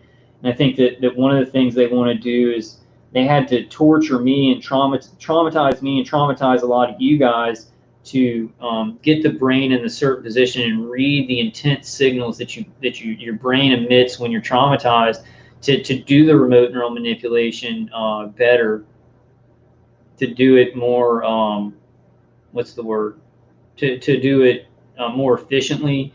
And I think they want to decrease the time it takes to do that, to get into somebody's brain and do really hardcore manipulation from being far away, because it took a long time with me. Yeah, Jennifer says, I'm sure none of us had any idea about this stuff when we started getting attacked. I had no clue about directed energy weapons. Didn't know they existed. Yeah, Slack TI says, the people that say they knew about it and then it started, it's weird. I wish I knew the first few months of V2K. I acted a fool. I was running around like a chicken with my head cut off, trying to go to extended stays and stuff like that. Yeah. New Type says, totally, the sensitization is just part of sleeping. Seems like it really does, guys. With the sunglasses, with the polarized sunglasses, it just seems like I'm getting better sleep. Seems like I'm getting my dreams are more natural, getting better sleep. I'll wake up and I'll be problem solving. I'll be getting through things that I wanted to get through. I don't know if they're going to adapt to that though. Seems like they're trying to get these workarounds to it. Drunken, that's not true. Drunken says I'm too stupid for that IQ machine to work on me. I'm sure my attackers found out that I have like the IQ of Forrest Gump. They're like, ah, this will be easy. My head's like a rock. That's interesting how just by the mapping, just by that unique brain fingerprint, they could figure out someone's IQ. Like that's really weird, because you'd think you'd have to have somebody completing tasks and stuff like that. It just goes to show you how far along they are in understanding evoked potentials from how your neural networks connect, right? And this is in the public. This is in the public where they're able to take an fMRI and understand kind of like your potential for intelligence. Isn't that IQ is like your potential to solve problems and things like that? So you got to imagine you got something 50 years ahead. It can basically, work out what you're going to do in a week, in 2 weeks. One example of evoked potentials and how they're manipulated with me and my family. My parents came into town, and every time I'd go walk Pepper, my dad and my mom were driving in the parking lot. So they were remote neural manipulating my dad wherever he was, and actually predicting. Maybe they were just predicting when he would come back, but then they were evoking a potential in me and predicting that I would go out and walk Pepper at that time, and then we cry. And it was like 5 times when they were here. And my parents are not gang stalking me, and I was just like, what the hell is going on? So it's how they create all these weird coincidences of gang stalkers coming out at the same time, because they know what you're going to do. They can read your brain and say, well, in about 20 minutes, he's going to get up to go walk his dog. Or in about 20 minutes or 25 minutes, they're going to go out to the grocery store. And then they can have these gang stalkers at the ready to come out at these coincidental moments. It goes that far. My brain activity. I don't want them to feel intimidated. Moreover, different components of your brain fingerprint correspond to different behaviors. For example, we want to use this technique to quantify behaviors that are difficult to change into numbers. For example, in this study, we can, just by scanning your brain and extracting your brain fingerprint, we can read out and quantify how attentive you are. We can quantify whether you have attention deficit disorder or not, and how severe those symptoms are. In other studies, we can scan Alzheimer's patients and determine how severe their memory symptoms are. We can quantify that. We can put an autism now turn that around, right? They can read those systems and how your neural networks are linked up to see like what your attention deficit is, or if it's using neuroscience as a weapon and it's remote neural manipulating, not just remote neural monitoring, it can disrupt those systems. So if you're very focused, they can say, well, your brain is connected like this, so we need to hit this part of a neural network to make you more ADD. Because I'll tell you what, guys, before I knew I was targeted, I could read all day. Like I had intense focus, and now it's like I can barely pay attention to anything. Of course, the V2K, the psychic driving, obliterates my focus. But there's also remote neural manipulation. There's interference with the brain and stimulation of certain parts of the brain that make it so I can't focus on anything. They can more, with what he's saying, how they can tell what's wrong with you. They can also tell what's right with you. They can tell what's really good about your brain, what your brain's doing very well, and then they can target those areas to make your brain, like if you're very focused, to make it like your ADD. And that's what people have to realize what he's talking about. He's talking about all these positive things. Well, if somebody has Alzheimer's, we can see what's wrong with their memory, and then we can heal that. But you've got to know that neuroscience, weaponized neuroscience, is a double-edged sword. So it can find these things and to cure them, But what is being done in targeted individuals and what is planned as a weapon, neuroscience is a weapon, remote neural manipulation is a weapon, integrated neuroweapon systems, is to actually target certain things, strengths in the brain, and disassemble, not assemble, disassemble. It's very, very important to know that, because I think everybody in society, they see Neuralink, they see what this guy's saying, they're like, oh, that's so cool. These are such great advancements in neuroscience, and it's going to heal a lot of people. They're using it as a weapon right now. It's proliferating. Millions and millions of people are being torn apart and tortured, traumatized. Their brains are being traumatized. My brain, it's like, my memory is like almost gone. And so it's destroying people's lives very, very specifically because they're able to monitor, they're able to map out what your strengths and what your weaknesses are. Very important, because I know that I know that all you guys in my chat know this, but it's like sometimes I'm just like, what would I tell a person who doesn't know anything about targeting, but is looking at AI and looking at Neuralink and saying, oh, this is so cool, man, this is gonna bring us into this Star Trek land, where everything's more advanced and people can build up their strengths and stuff. This is being used as a tool to rip people's minds apart, to rip their lives apart, and to see what happens. It's a double-edged sword. Neuroscience in its advancement and AI in its advancement is a double-edged sword, and it's already and has been for many, many decades being used as a weaponized tool against innocent people who never volunteered for any of this. And it's being used more and more. And I think with the pandemic, they're getting more genetic material, they're getting people isolated, and then they're roping in more and more people to experiment on.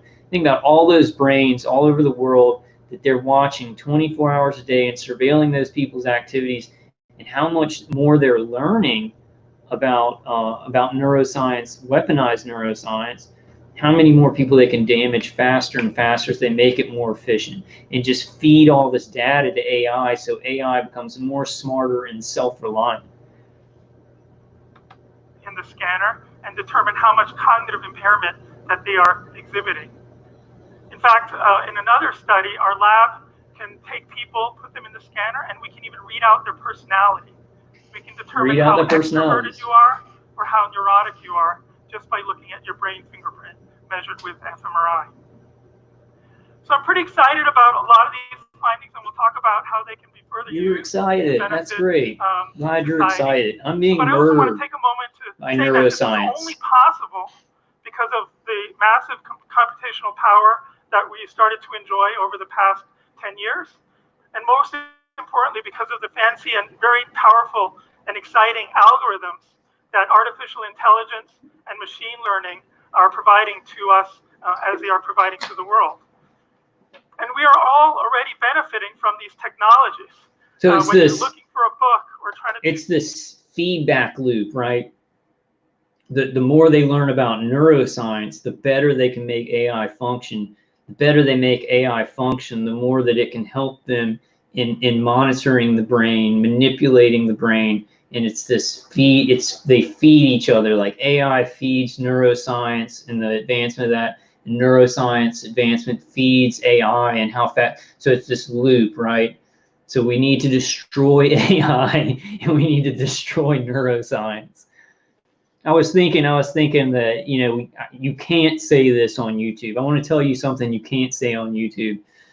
That maybe if we wanted a chance, that the quantum computers, these computers and these reserves of data with everybody's brain mapping in them and all these experience and everything from remote neural monitoring or remote neural manipulation, we'd need to strategically target those and obliterate them.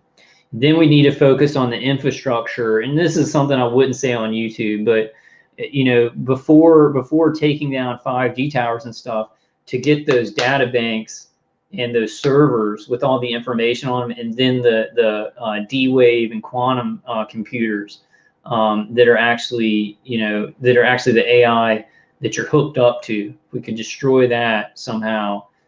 I mean, if somebody said that, I'd say that's a pretty good plan. It's probably, but you think in the areas that they have those quantum computers in are probably so well guarded. like Area 51 used to be when it was still the place where they were keeping all the UFOs and things like that. Places with these quantum computers are probably like out in the middle of nowhere, and then they're guarded out like miles around them, and then they have like guards inside, and then they're using radar and just surveilling everything. And then if somebody ran in there, and I can't say this on YouTube, I'm just saying if somebody was saying something like this, there'd have to be an attack from far away, like to actually destroy those areas. You know, somebody just, and that's something you wouldn't say on YouTube. That's just an example of something you wouldn't say on YouTube. There's a song, the product recommendations you get from Amazon or from iTunes and so on are coming from machine learning algorithms, just as you might see in this example over here. The driving assistance systems or even self-driving cars is possible thanks to advances in machine learning and artificial intelligence. Yeah, and that's an important point. An important point, Jen. Jennifer Burns says one of the worst things is that it never stops. This is always going. So if somebody in here is watching my videos is not a target individual, this torture, this brain manipulation, the V2K, you know, the visual injections, the messing with the endocrine system, pain to the nervous system, you know, interfering with the brain never stops. It's like a constant feedback loop. It's this constant cumulative loop. More pain, more brain interference, more V2K, and not more V2K, but the V2K is psychic driving, right? In some instances, it is more V2K, but it never stops for years and years and years. Like some target individuals, their attackers will maybe, you know, give them little breaks. But like for me, and I'm sure a lot of you guys, it never stops. The V2K never stops. Sometimes the physical pain will reduce a little bit. It's like they're kind of pulling off on that a little bit. But when they do that, they're interfering with the brain more. And it never stops. The torture never stops over many, many, many, many years. And that, so if somebody's not a target individual or wondering what the hell I'm talking about here, targeted individuals are being tortured, some of us for decades, and we want the torture to stop. It's something serious in society where nobody volunteered for it. Many of us have never done crimes in our life. Some targeted individuals have committed crimes, but they still don't deserve this. And it needs to stop. This torture needs to stop because it's the most inhumane thing. But the problem in society is there's wave after wave of crisis on the surface. People are distracted by those, and nobody pays attention to this stuff. Hopefully you know, I hope that's changing. But with the pandemic, I'm getting less hopeful about people paying attention to this. And the way that people talk about Neuralink and artificial intelligence, they're always talking in this future mindset of, oh, one day people's brains are going to be hooked up to something. They already are, and it already has been for years and years, and it hasn't been a good experience. Like, so if we can take that, we can take all the targeted individuals in this chat and me and say, being hooked up to AI that is attacking the brain, attacking the nervous system, doing physical external attacks on the body, they are teaching AI to destroy people. So how is AI ever going to be this force for good or like people when they are programming it to know exactly how to take somebody down and to drive them crazy? You think that you know, people are saying, well, we need to integrate AI with the human brain, right? You get Elon Musk saying this, so then it will understand humanity and it will care for humanity. When the military-industrial complex is programming AI to break humans down, to murder them, to destroy their families, to do really weird, bizarre things to the brain to break people down. So they're developing an AI that is being programmed to destroy people, to hate people, to see people as the enemy in what it's trying to break down. So think about how dangerous that is. How does that fit into AI being this benevolent force for good and humans just living in symbiosis with it? It doesn't. And the algorithms for image recognition are becoming so powerful that they even rival board-certified doctors in their ability to classify and diagnose skin cancers or other. Stacey says, not even for 1 minute does it stop. Yeah. Types of cancers that are measured through radiographs. In particular, Of course, everyone in this audience in Korea is very familiar with the fact that artificial intelligence can now beat human champion Go players. And this is really, I'm sure, I know it got a lot of I kind of like that. Michael Cole. Hey, Michael Cole. Michael Cole says, good things are already happening. Michael Cole says, we're just tuned into darkness and it's hard to consider anything else. I think about that a lot too, Michael. I think that all this darkness and the New World Order taking over, the balance of that is a spiritual awakening in good people on the earth. And I feel like that's happening. I feel like, we're awakening spiritually to surpass and to evolve, to be able to live in this darkness as good people. So I do believe that there's good stuff happening. I think Q is good for to study. They've studied a lot of great stuff, but I don't agree that Donald Trump is going to lock up Barack Obama and just fix everything. I think that he's a puppet of the oligarchy. Yeah, Slack TI says, Jen, in TV shows and movies about good AI. Yes, like I was talking about Star Trek Picard, where it's like the AI looks like a human being.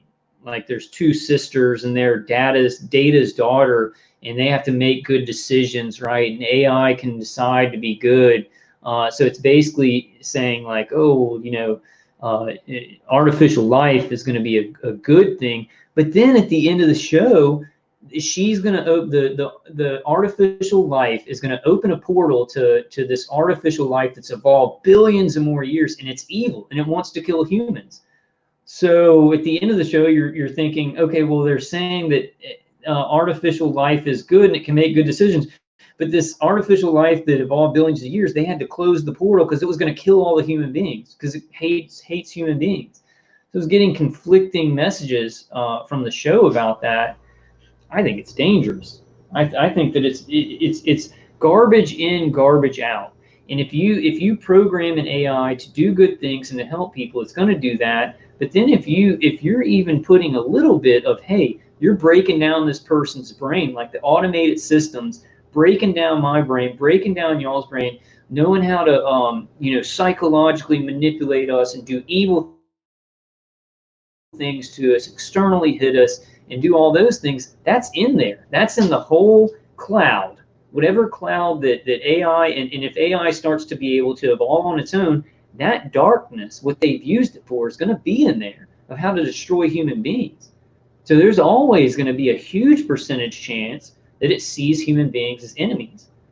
Like it's going to because every form of AI is not going to be like Neuralink. Every form of AI is not going to be interlinked with the human being's brain. Some of it is just going to be computational systems, robotics, and things like that, which are not connected to human beings. So even though it's like, I guess I kind of like Elon Musk's sentiment, we've got to connect with AI so it doesn't destroy us, there will always be AI that is not connected to human beings at all. I think that's a pipe dream, like things like Data from Star Trek and the good AI and things like that. I think that it's really a dangerous thing because we already see it as targeted individuals, how evil, the kind of evil that they're programming into AI. So I'm, from what's been done to me, and I know that you guys, what's been done to you, I can't sit here and go, oh, well, that's going to be a great future. AI is going to be like Data. It's going to be like our friend. I can't do that with what they're doing with it. I totally mistrust it. I think humanity is not ready for it. They're not ready for any of this stuff, and they need to do without it and focus on other areas. That's not how the top of the pyramid works. The top of the pyramid will sacrifice everybody to get as far as they can in the future and create evil and darkness and everything like that. And I think as human beings, we need to slow it on down until we become spiritually ready to even have something like AI. That's just not the way that evil is running this world. And attention in the media. And what I can share with you is that it has not been overhyped. It is truly sensational. It is remarkable. I think it's one of the most important findings in modern society that a computer is able to beat a human at this remarkable game of Go. It is astounding. No scientist ever predicted that this could have happened this early in our lifetimes. because the game of Go is so complex, and because even the most fastest, powerful supercomputer cannot explore all the moves possible in order to beat a human champion. Okay? It was only possible because they changed the way these algorithms worked. It was because of advances in neuroscience is why a computer was able to beat a human. And I would really love to credit Demis Hassabis, the CEO of the this tremendously innovative AI company, Google DeepMind. He basically incorporated principles from neuroscience in order to create this massive advance in AI computing. And I'm a huge fan of him, and it's partly because, and I'd like to share with you here, is that he was a neuroscientist. His training, his PhD background was actually in fMRI research, very similar to what I did. And in fact, I might even say that 10 years ago, I was more famous than he was. But of course, things have changed a lot since then. He's done a lot more with his life than I have.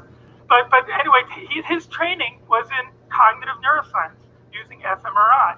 And he used his insights, his knowledge of neuroscience to bring these Google tremendous DeepMind advances to artificial intelligence. And I'm very happy and grateful to him because he continues to advocate for this importance of. So it's like, I mean, to evolve AI, they're not only taking what everybody does on the internet and all their data and what they like and how they think and what they type out and everything like that. They're going to the brain, directly to the brain, and it's interacting with electromagnetic frequencies that are connected to automated systems. V2K, the chatterbox says V2K, you react to it in a negative way, then it decides, oh, well, I got to say this or say that. So the AI is learning how to do evil stuff. And then in combination with Google DeepMind and with the information they're getting off Facebook's buying habits and things like that, emails and stuff like that, how human beings work. We're creating a monster. It's not if anybody wanted a benign AI, this would be the exact opposite way that you would want to do it. Arachno Nixon said, the guy who invented the microchip said he copied the design and the concept from an ancient satanic sigil. Yeah, Tanya Bauer says, Kyle, I would never say it is great. None of this is great. It's really sad, too, because as a kid, I loved Star Trek, and I love technology, and I was like, well, this is going to be a boon to humanity. We're going to use it as a tool, right? We can use AI as a tool. It can be a tool for just benevolent reasons if we program it that way. And I was like, we're going to go into this, hopeful civilization where, war is gone and poverty and hunger is gone. But it's a tool. Any technology is a tool. And it mirrors what humanity is. So I can tell you right now, there's going to be some AI that does good things and is benevolent. Then there's going to be some killer freaking robots. And not only killer freaking robots that people have to worry about, but they've got to worry about this frequency weapons grid and 5G and 6G and 7G, where it can be the frequency weapons infrastructure can attach to somebody basically by shooting directed energy and doing electromagnetic fields around the head and stuff like that, and it'll be able to control people. So it's going to be some AI is going to be killer robots and killer frequencies connected to quantum computers and maybe even more advanced things. And then there's going to be some benevolent AI. It's going to match the human race because every technology is a tool. When people use it as a dangerous weapon, it becomes dangerous. So I think it's just going to be both. I kind of agree. I can't help but like Jennifer Burns says, Trump is just as bad as the rest. They are all the same. I like him because he speaks his mind, but he's playing ball. Like he's playing ball with Zionists. He's doing things. I mean, he's going along with the pandemic. He closed everything down. Now, what I did hear is that if there is a second wave, he's not going to shut down the economy again. So that's pretty promising. But I do think he has strings from higher up. There's higher up agendas that he's following. He's not his own man, but I don't know if this means anything, but I think that it's better that we got him as president than Hillary Clinton. Things would look a lot worse. I guess that's really the only good thing I could say is he's better than Hillary Clinton. I want to believe sometimes. I want to believe that like he's just thrown a wrench in all their plans and they never planned on Donald Trump and he's going to save us all and he's going to take on the New World Order and the deep state. But I think that it's more of they know that people are getting tired of Republican versus Democrat. They know that people are catching on to there's this deep state. There's these forces in the world that stay in the shadows and control things. So now there's an actual down the pyramid, from the top of the pyramid, there's like a white checker and a black checker, or a white square and a black square. Donald Trump's on the side of the white. You got Hillary Clinton on the side of the black. There's a war going on in the pyramid, and I think it's on purpose. You know, I think it's on purpose. It's a show to people who know a little bit more than, oh, it's just Republican versus Democrat.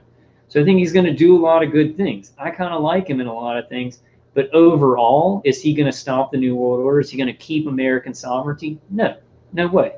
He's going to do what they tell him. But he's going to do some good things that I'm like, oh, that's really cool along the way.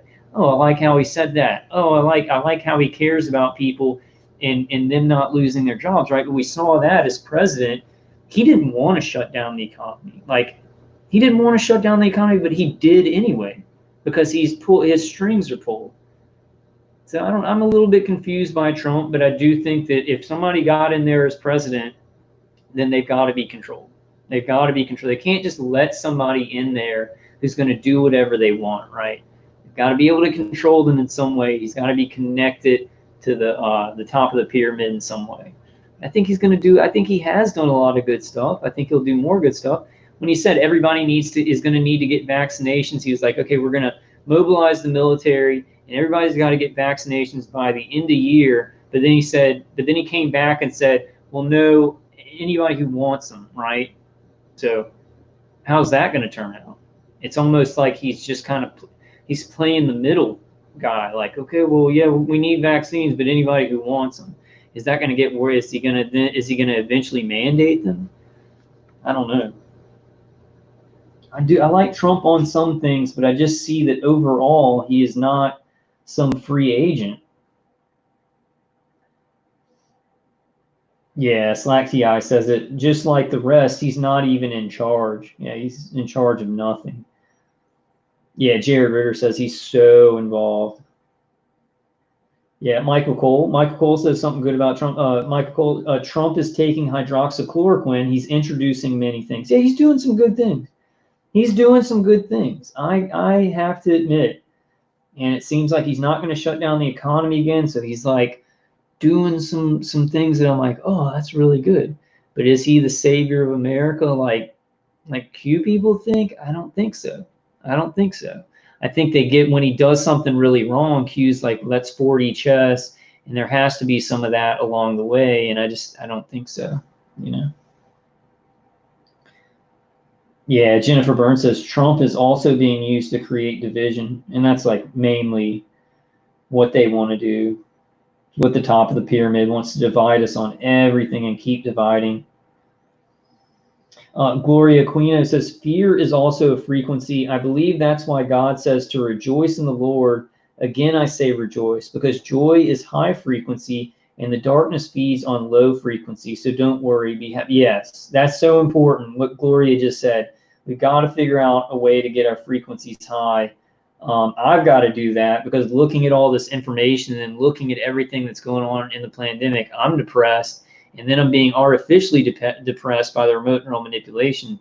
So I'm trying to find a way to live in this world and still have joy and still be happy. I think my faith does that. I think that we can do good for other people. We've got to really practice on getting our frequencies up so we can affect the darkness of the world, right? So we can push it back. Yeah, Slack TI says keeps us fighting each other so we don't fight the real enemy. Gloria Aquino says, I'll wear my tinfoil hat proudly. Yeah, and you should get some stuff from Less EMF, like some hats and fabrics, and then especially copper fabric, and put it around your head and your neck. I think it's better than tinfoil. It's a little bit more expensive to get those things, but I'd do that instead of tinfoil. Michael, I don't agree with Michael Cole says Trump seems to be against vaccines. He's not. He's like, everybody needs to get their shots. He says everybody needs to get their shots, and I don't think he's against them.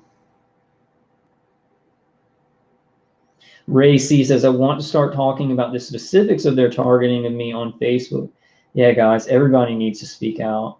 It's way past time for that. We all have nothing to lose. Like, we're all being tortured and isolated. We have all got to speak out on this, because it's actually very good for people. It's a hope if people can learn about this stuff, that the military-industrial complex, these experiments can be stopped, and they can't go as far as they want to go, right?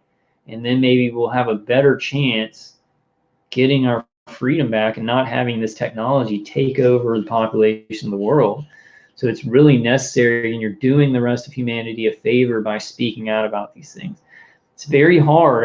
A lot of people who are targeted, they talk about everything else, and this is like a faux pas topic. And I think there's mind control involved in that. I think there's mind control when somebody's a target to be like, well, I'll talk about this, but I don't want to, this is embarrassing. And I think there's some mind control out there about talking about being targeted, the consequences also. But I think at this point in the world, nothing to lose, everything to gain, you know, because they're so far ahead. Like the military-industrial complex and the top of the pyramid, they're so far ahead of what people are seeing during this pandemic and saying, oh, we're about to lose our freedoms. You know, this is just happening. The economy is being destroyed, but people have been being murdered in their homes for years and years and decades. So it's like, we've got to catch up. We've got to get the public, or a bigger percentage of the public, caught up to what's really happening. Even this guy, right? This guy is an expert in fMRI, an expert in neuroscience. Like, he can use an fMRI and get an image out of the brain, but does he even know that people all over the world, millions upon millions of people all over the world, are being remote neural monitored and hurt by electromagnetic frequencies with things that are past fMRI? And he's brilliant. He's a brilliant neuroscientist. Like, that's far behind. That's far behind of where the world is. And that's what the top of the pyramid wants to keep us. They can talk about this. We'll let them talk about these crises that we're causing. But then these things from underneath, we'll trickle those out into the public so they know about it on our time, so we can get done what we need to get done, right? And that's what we need, to speed those things up, because that really derails the plans when all of the public knows about something. Then they can't just keep it underneath. Yeah, I know this stuff is complicated, but really, just to tell the truth about what's happening in the world is really what a good human being has to do. When we're so far behind the top of the pyramid in a lot of these military-industrial corporations, military-industrial industries, the public is so vastly millions of miles behind them. Like this topic, it shouldn't be someone like me with a live stream with you guys on here. There should be channels with hundreds and hundreds of thousands of subscribers, maybe millions of subscribers, talking about how people's rights, their cognitive liberties are being taken away. People are being tortured, but you see how that control of society happens, right? Some people, some targeted individuals are talking on YouTube and talking on Facebook and protesting and stuff like that, but it's at a percentage where the top of the pyramid isn't too concerned about it. We need to make them concerned. But then they use this. If you really speak out, then they may hurt you. They may make your targeting better, right? So I see this. I see the power in this world really is about it's really about force. If you can really scare me, you can say, you can talk about that. You can talk about these injustices, and that's fine. There will be this little consequence. You talk about this one, and we're going to kill you and your family, and that stops people from talking about a very important issue and gives them more time. And I'm not talking about just violence. The top of the pyramid uses violence and evil to control the population, but there's other ways to get leverage. There's other ways to use force. when you speak very eloquently, or you connect with people and they will believe what you say. There's other ways, there's benign ways of getting leverage in this world, so that you can do good things. You know, we have to consider that. I think Q's okay. They look up a lot of good information, but you know, I don't think it's who they say it is. It's not somebody near Trump. I do kind of think Q is it's a psyop now. I don't know. There's a lot of good information from Q though, so I would say, like, you know, look at everything that's coming out, but just be careful about when they're saying just trust the plan. Whose plan? You know, somebody without a name is saying just trust the plan, don't worry about it, enjoy the show. I would say be careful about those things, get the good information, but then we need a protest, we need to take action. You know, it's not just enjoy the show type of thing.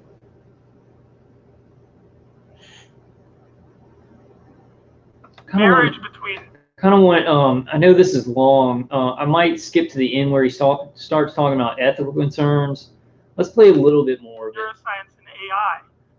For example, he published a paper where he talks about constantly that his artificial intelligence algorithms are inspired by neuroscience principles.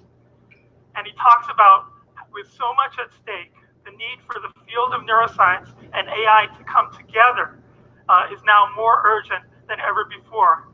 And he has the goods to be able to say this statement because AlphaGo, this remarkable algorithm, was able to achieve its revolutionary performance because of this marriage from neuroscience. So this is a beautiful image of neuronal cells in the brain. And the way to think about the brain is that you have all these, about 100 billion neurons. They're kind of like little simple computers, and they're massively connected through dozens, if not hundreds of trillions of connections known as synapses. And the most important thing to know about this massive connectivity, these networks of neurons, is that they communicate with each other, and most importantly, the connections are modifiable. Okay, and that allows the brain to learn pretty much almost anything it needs to learn. In addition, the neurons are not just randomly forming some kind of soup in your head, but they are organized into hierarchies, and they form layers. You can think of them as forming layers of different levels of sophistication and processing. So here we have the brain on the top, and we have an artificial system on the bottom, a neural network, an artificial intelligence system on the bottom, brain schematic on the top. And the idea here is that you can take sensory input, vision, sounds, touch, and so on, and you increasingly process that to more sophisticated levels. So think about that, right? We're having our brains mapped with remote neural monitoring, and then our brains are mapped and our personalities are mapped, and it's put into a database and stuff like that. And they can take all those things and the strengths from all of those things, how the brain functions, so they can put it into, they can just put it on a neural network of AI, right? They can map your brain, and they can. That's what, like in Picard, that's what they did. He died, but before that, they mapped his neural network and they put it in a golem, what they call it, a golem. And so they took it, and it was like an artificial neural network put on the golem. And that, you know, can they already do that? Like, people are saying, well, you could maybe be immortal. I think there were some videos like a couple of days ago. Could you be immortal? You could take your neural network and put it into an android or something, or a clone body, and electromagnetically take that neural network and put it on a new brain, right? And just a blank slate brain. Can they already do that? You know, have they learned enough about the brain? But you think about what we're going through and how they're mapping our brains, and that all goes into what's it called? It goes into like putting that on an AI's neural network, the AI matching that to an AI's neural network, or just putting a bunch of them, having a bunch of people's brain map. How many people? Millions of people's brain map, learning more about the brain, and then they interweave this with how the AI thinks, combining how the human brain thinks, how the AI thinks. it's so complicated, and they do it in so many different angles. It's hard to just be like, well, they're just doing this one thing, right? Because I think they're learning a lot, like how the automated systems that are attacking us are learning about the human brain while it's attacking us and stuff like that. But then they're also taking these brain mapping things in the data bank, and they're, and then they're matching that, or they're increasing the cloud of information and how, and all the things that a human thinks of to evolve AI. Like, how are they doing that? Probably many different ways, but it's being done. How smart is the AI? Let's go to the end, because I do want to show this. Okay, we'll watch a little bit more of it. You just process sounds and colors and lines, and at the other end, on the far right side, after you go through all these layers, you have meaning, you have words, you have concepts, you have faces and scenes, just more complex representations. And this is basically the architecture of how AlphaGo is able to achieve its remarkable level of intelligence. I'm going to look into AlphaGo. In addition, there are two principles of neuroscience: brain processing, human brain processing, and animal brain processing. There are two principles that make us humans so special, and they were incorporated by Demis Hassabis into his artificial intelligence algorithms. One is replay, which is the idea that even when you are not actively looking at something or thinking about something, even when you're resting, your brain is replaying its experiences. In fact, when you sleep, when you dream, dreaming is actually your brain replaying its experiences from the day. And it's not just doing that for fun. In the process of replaying its experiences, it's forming knowledge and it's forming memories. As proof here, we have on the top left some pictures. Think about that. Think about that, guys. Think about, like, when we're getting directed dreaming, right? They're doing remote neural manipulation. They're doing directed dreaming. Your brain's trying to form memories from what you did during the day, and then they're inserting like artificial dreams, and it's weaving into your natural formation of memories. And that's how they can create some of those artificial memories. I think they can just, inject something completely artificial that's a memory. But think about that. It can really confuse your brain. It can really confuse you because you're thinking back and maybe you misremember something, and I think they're doing all sorts of little experiments like that when we sleep. I'll also think about this because, all throughout my life, especially before I knew I was targeted, I'd problem solve. I'd wake up and I'd be like, oh, that's what I need to do in this situation, right?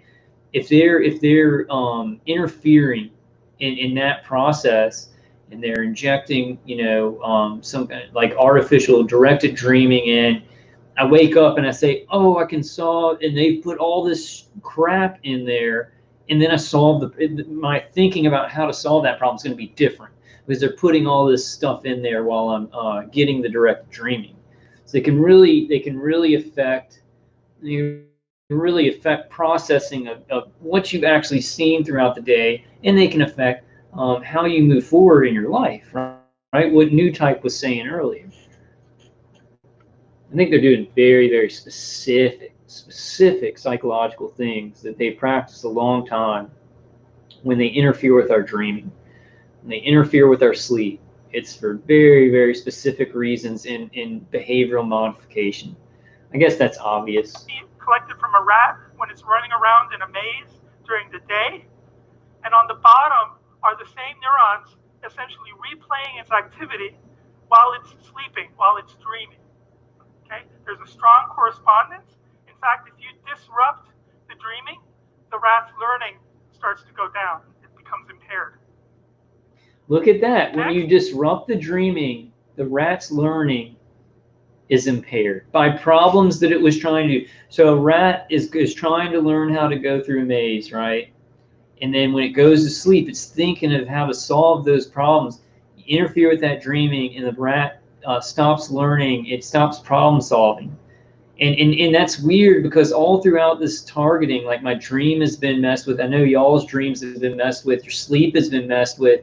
At the beginning of my targeting, I was problem solving every day. I'd wake up and I'd be like, oh, this is a good idea. This is a good idea to survive, right? To survive. This is a good idea. And it's gotten harder and harder and harder.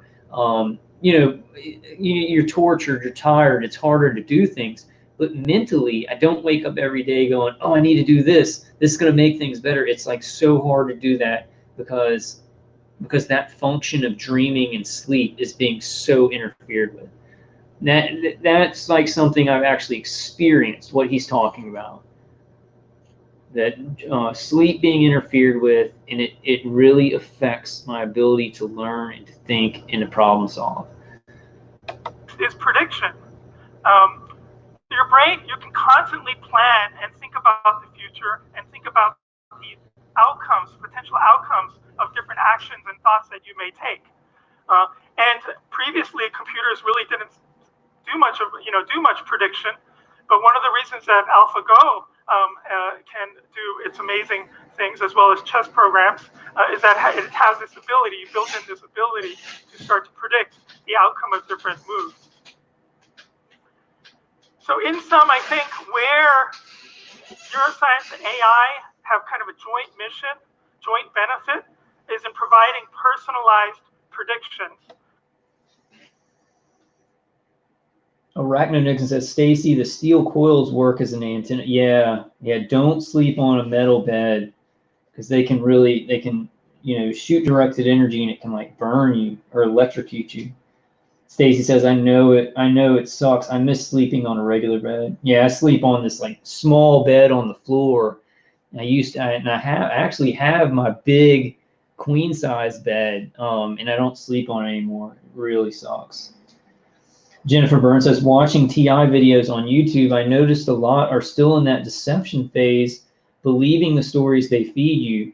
I wish there was a way to help them with what's really going on. Well, I mean, these kind of videos, Jennifer, where we really talk about it, really talk about who's doing it and everything like that, it can help people to get out of that. It does frustrate me because I've made videos for like, I've been making videos a long time, like 7 years or something like that. And I was like, well, people have my videos, so they won't need to go through this, being tricked by their attacker so much because they can see what other TIs are going through. But it does seem like a lot of TIs, we constantly just go through the same things, right? When the new TI comes in, they go through the years of figuring out things and being tricked, and it kind of just stays that way. I don't know. I mean, I think just putting out the information is the only way to stop that. Hey, Alan. Alan says, yep, most dreams can seem weird, but these dreams stand out and feel different afterwards. Yeah, directed dreaming is pretty, now it's not so obvious to me, but when they first started doing it, it was very obvious when it wasn't my dream. Hey, Tansy says, Lion and Lamb, same, I can calm it down, and I've just learned changing where I sleep temporarily helps. My drones used to come around 7:30 p.m. That's when the night stuff would start. Now it's 5:30 p.m. Yeah, kind of switching up your routine where you are in your apartment or your house can help because they've gotten used to a certain area. Hey, Joyce says, does anyone have pain in the feet? I get prickling pain in the bottom of my feet, kind of an itching feeling and a burning feeling in my feet. And I feel like that's from vagus nerve stimulation, and they're sending a signal all the way down the nervous system and then back up. And so the bottom of your vagus nerve is in your foot. The bottom of your nerves, even on the right side, is in your foot. So they're like basically sending signals all up and down your nervous system to kind of practice manipulating your nervous system. I feel that grounding kind of helps that pain in the feet. Or if you're blocking your head too, should help that. Yeah, Michael Cole says, but at least during sleep you can heal. Yeah. Charles Hall says, ankles swell up so bad. Yeah, if I don't have my grounding on, my legs will be sore. Like right now, what my attackers are doing, I'm sore on my left side where I'm sitting. Like I'm putting pressure on this left side, and then they're creating this soreness all in my back and stuff, so I kind of have to shift around. Yeah, Jennifer Burns says, sometimes my feet feel like they are burning. Yeah. I feel like that's remote neural manipulation sending signals down the nervous system, and your nerves end in your feet. So to like block the targeting on the head, you know, with Dave Case CD, noise canceling hearing aids, a bunch of other stuff, and then use grounding on the leg can help that. Or ground your feet. You can actually ground your feet with like a grounding pad, like a grounding mat. For humans, for machines, for any objective that you may have. And there's still, you know, exciting developments are just starting, you know, they're just starting now. Nope. I think the next 10, 20 years are going to be incredible. Yeah, We're going to see some amazing. Exciting developments are way past where you think they are. Incredible neuroscience, man. And what we're going to see in the public in the next 10 or 20 years is going to be what targeted individuals are experiencing now. Maybe positive things from that, but I think there are targeted individuals who get the positive protocols. It's already so advanced, and the advancements didn't just start happening now in neuroscience as a weapon, or being able to visualize, to take the visual cortex and get the visualization on a monitor is way back. They just didn't release it to the public because it can be used as a weapon.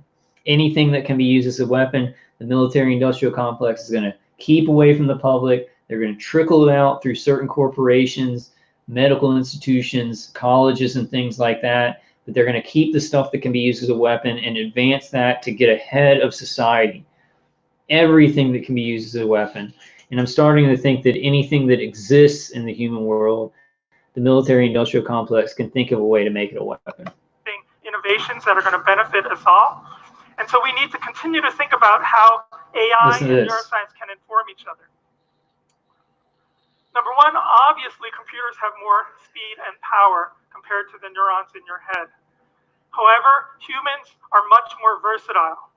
Our brain cognition, human brain cognition, is much more flexible, and it can adapt. Right now, guys, right at this moment, when he's saying that a human brain has more flexibility than a computer, right at this moment, you guys in chat and me, this AI system, this automated system that is messing with my brain and doing these operations on my brain, and remote neural manipulation, remote neural monitoring, it's learning how my brain is working and incorporating it into the way that it works. It's being saved in a data bank. Right now, you guys in chat, you have AI hooked up to your brain, learning how it works, responding to how it thinks, responding to what you think, correlating this data and putting it in a database to actually increase the machine learning, the AI's capacity to be more flexible in its thinking. Right at this moment, they are using us involuntarily to do what this man is saying. AI needs to be more flexible, just like the human brain. The torture that's going on right at this moment, right now, you see my face on the screen, these people in chat who are targeted individuals, AI is connected to our brain, learning how to be more flexible at this moment, while it's destroying our lives involuntarily. So anybody who doesn't know about targeted individuals, just like, oh, these crazy people, blah, blah, blah, they say a lot of crazy stuff. Well, let me tell you how complicated this stuff is and all the angles that they're doing. Yeah, we're going to seem crazy because we don't have documented papers saying this is exactly what certain security clearances are working on when they're torturing us and working on our brain with remote neural manipulation, remote neural monitoring. But right at this moment, what he's talking about, making AI more flexible, that's an angle of what they are doing with us as targeted individuals, with our brains and our nervous systems hooked up to these automated systems right now, and they have been for decades. Transfer learning much better than a computer can. You teach a computer one task, it's only going to learn how to do its one task. If you teach a human a task, they can usually generalize that to many other tasks. Second, computers have this amazing capacity to run simulations. Like, we have to sleep and dream in order to do replay, you can program a computer to replay all the time. Okay? Right now, AlphaGo was trained on human games. The newest version of AlphaGo, it's called AlphaGo 0.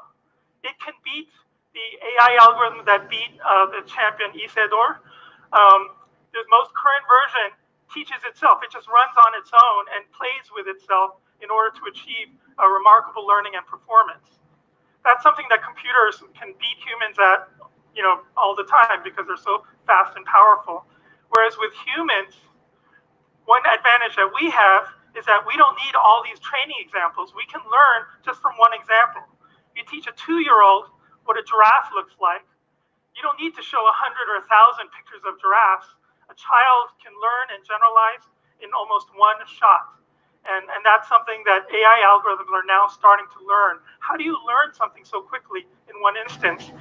Once I think for neuroscience, we're gaining this ability. I can read out your IQ. I can read out your personality. We ultimately want to use this for good. We want to be able to diagnose depression, mental disorders, reading disabilities. They never talk about the atrocities. They never talk about the atrocities. Nobody wants to hear it. Oh, Neuralink, and oh, you can read, you can visualize, you can print out on a monitor what somebody's visualizing their head, and we can learn about and we can just do all this beneficial stuff. But when targeted individuals say, look, this is being used for atrocities, destroying my life, they're using automated systems and human operators to actually, measure EEGs in my brain, to inject visuals, inject emotions, inject pain into the nerve. Nobody wants to hear it. Oh, that's a downer. That's a downer. But if nobody pays attention to the atrocities and all the bad stuff that this technology can create, then we can't stop it. And it's gonna always do both. And probably since you've got the military-industrial complex and all the people in power more concerned about control and violence over the population, AI is going to be more violent and more prone to killing people than it is to help anybody. So people have to, if they do, I think we should destroy it all. That's just my opinion until we're ready for it. But I mean, if anybody wants an AI that's beneficial for the human race, they need to be focused on the atrocities that's being taught at this moment. Nobody wants to hear it. Medicine for good purposes, but we have to be careful not to use it for bad purposes. We don't want to be screening people without their knowledge for certain jobs or certain schools. That would be terrible if you got into Yale because your brain scan looked good and you got denied admission to Yale because your brain scan looked bad. That would be terrible. So we have to make sure we use these new technologies in good ways. Sure. Same thing with AI. Again, AI does not know good from bad, and so we have to make sure we continue to have ethical control over our algorithms. Yeah. And in closing, again, I think the biggest risk with all these neuroscience developments. So he's saying we need to make sure if we're going to do that, if we're going to, monitor somebody's brain, they need to be aware of it. So that's not happening. And for many years, people have been voluntarily, their thoughts are being read, their inner voice, visuals, what their nervous system is doing, what their heart rate is, everything like that. And they're teaching AI to murder people and to know specifically how to break down their brain and do evil psychological tactics. So he's saying all this stuff. We need to make sure that we need to make sure we're doing this the ethical way. And it's already for many, many years not being used that way. It's just like James G. Adorno. He's like, we need to make sure that the worms are out of the can of worms is open, the cat's out of the bag, blah, blah, blah. So we got to make sure this is ethical. It's not. It's already not ethical. So do you want to help us, Mr. I don't know what his name is? Maybe we need to get in touch with some of these. I bet you they know, though. I bet you they know, and they just try and stay away from that. Because definitely the advancements in fMRI and these things, they trickled out from all these people's brains being ripped up and our brains being ripped up over the years. We need to make sure it's ethical. Too late. It's not. With artificial intelligence is mental privacy. We should never use these techniques to extract information about individuals without their knowledge. If you're going to read out something from their brain, if you're going to read out something from their profile on social media or their usage of web traffic, then we should be telling people what information we're extracting from them. And so I'll close with this. I want to Well, thank you so no one asked me. I didn't even know I was being remote neural monitored until my V2K started responding to it, but I've been remote neural monitored for years and years before that, and I didn't even know it.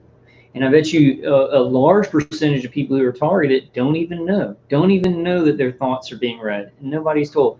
So you're a little bit late to the game, Mr. Guy. I don't know his name, but he's a little bit late because they're already doing this stuff.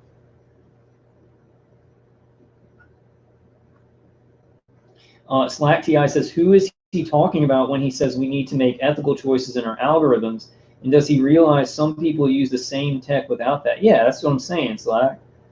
It's like, you know, it makes me think that he's just clueless. It's like he's just a worker and a scientist at a university, and this stuff gets trickled down to people above him, and he starts learning it, but he doesn't even understand where it came from. He thinks it all came from just looking at MRIs and fMRIs of people in hospitals and stuff like that. He doesn't understand how much of this comes from the microwave ripping apart of people's brains. Like, they're just clueless, and they're like, oh, this is it. Like, this guy who knows so much about neuroscience is in the dark about how this is 50 years ahead and being used 50 years ahead technology in every community to destroy people's lives and to learn about their brains, experiment on their brains. It's unbelievable.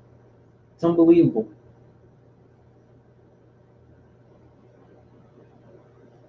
Yeah, Tanya, don't give up hope. There's always hope. There's always hope.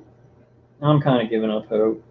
I'm not giving up hope that there's like a God and that there's something after this, but it's gotten so bad.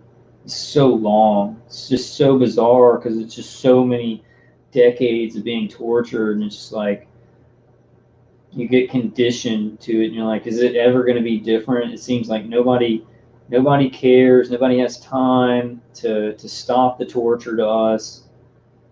It's got to change, though. Michael Cole says, perhaps this is a time for finding work relevant to the situation. There's very good money in residential radiation reduction and a good feeling from doing something of work. That's a great idea, Michael Cole. We've got to, yeah, we've got to do that. We've gotten to get into some of these incentivized markets for stopping this, for making people feel better defending, like defense things, and what you were talking about. And then since we're isolated, we need to find some ways to make money online where since we're isolated and we can't get out much, because I mean, I can't, I'll speak for myself. I can't go out and party a lot and hang out with people because I'm so tired from the torture, but I can spend time on the computer. We've got to see where we're at, and then we need to do some incentivized things about, like, you know, we need to actually create some incentivized markets about speaking out about things like this. I think that's a great idea. I think that's a great idea, Mike. Hey, Creative Keys. Creative Keys says, Google UN investigates cyber torture technology and will be putting ban in place. Yeah, Creative Keys. I did a video on that. It seemed like the pandemic kind of put that on hold, but there are a lot of people in that task force that are going to be looking into this. It's not, the task force isn't actually created, they're creating it right now. So that's a lot of hope. That's a lot of hope there. I just don't really trust the UN a whole lot. I think we need to be doing our part individually to get us a little bit further and get people's understanding of this happening further along. I don't know. Just put information out. I don't know where all this is going. Emerald Amethyst says the program that needs living beings to remain at a certain level needs to be deprogrammed. I agree with that completely. Got Elon Musk saying we need to be, we need to be combined with AI or whatever. Well, that's great, but just don't do it to people who don't volunteer for that.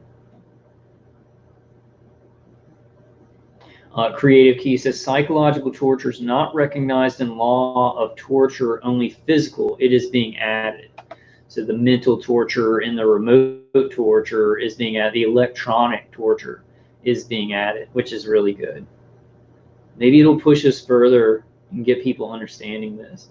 I just hear people that talk about 5G and they talk about the surveillance and they talk about it at this level that I'm like, what are they thinking? This is going way further. They're surveilling people's brains. They're manipulating people's brains. You know, and you've got people in society who are worried about surveillance, and they're talking about like, well, there's drones in the street and they're surveilling people when they go out to supermarkets, and there's facial recognition, and it's so far behind what they're actually doing. And it scares me. I don't know, it worries me, right? That this system can murder people in their homes, and people will not only ignore that and not believe it because it's just you know, not the thing to do in society, and they'll participate in it, not only to just ignore it and not do anything about it to stop it, but they're going to participate in gang stalking. They're going to be tricked into actually furthering these things along, you know. Stacy says they are physically torturing us too, though, with weapons along with the psychological. Yeah, definitely. Remotely.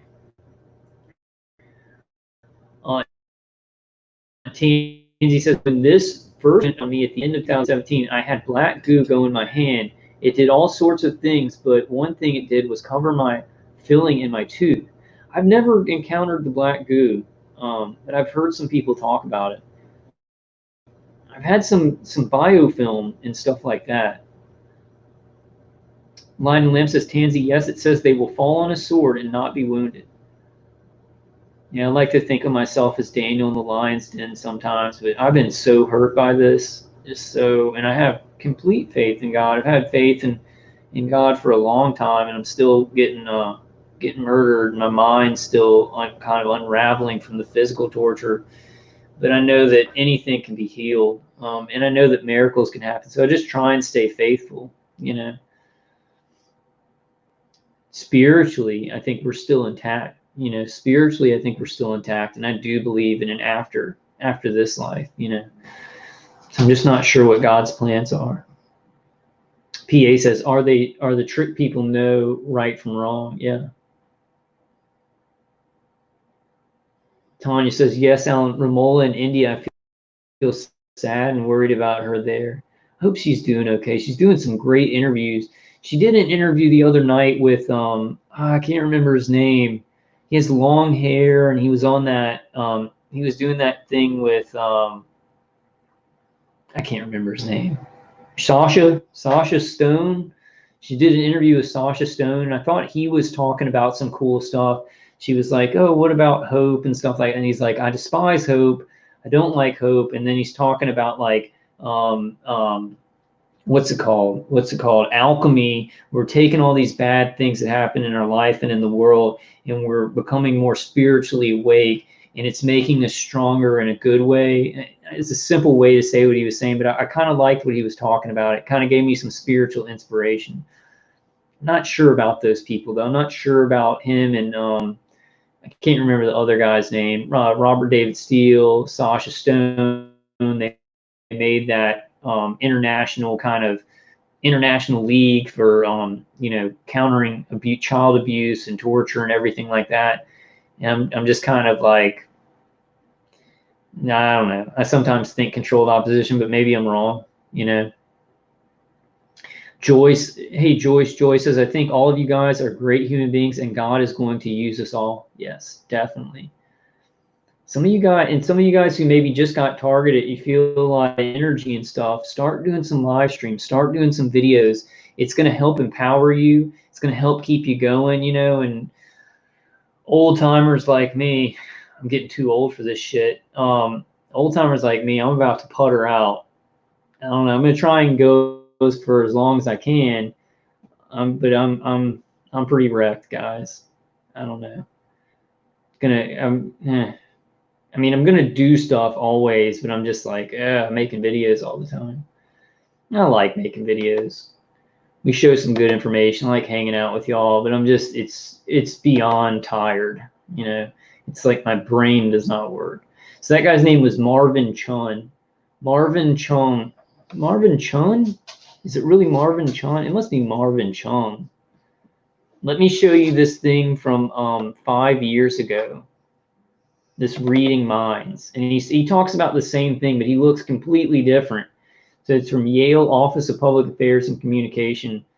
He looks completely different in this one. It looks like in the last 5 years he's gotten a lot older. No, it's Marvin Chung. That was Marvin Chung. Good afternoon. My name is Marvin Chun, and I am a researcher, and I teach psychology at Yale. I'm very proud of what I do, and I really believe in the value of psychological He pretty much talks about the same thing. This is from 5 years ago. Let's see what else I had to show you guys. I look at a lot of stuff.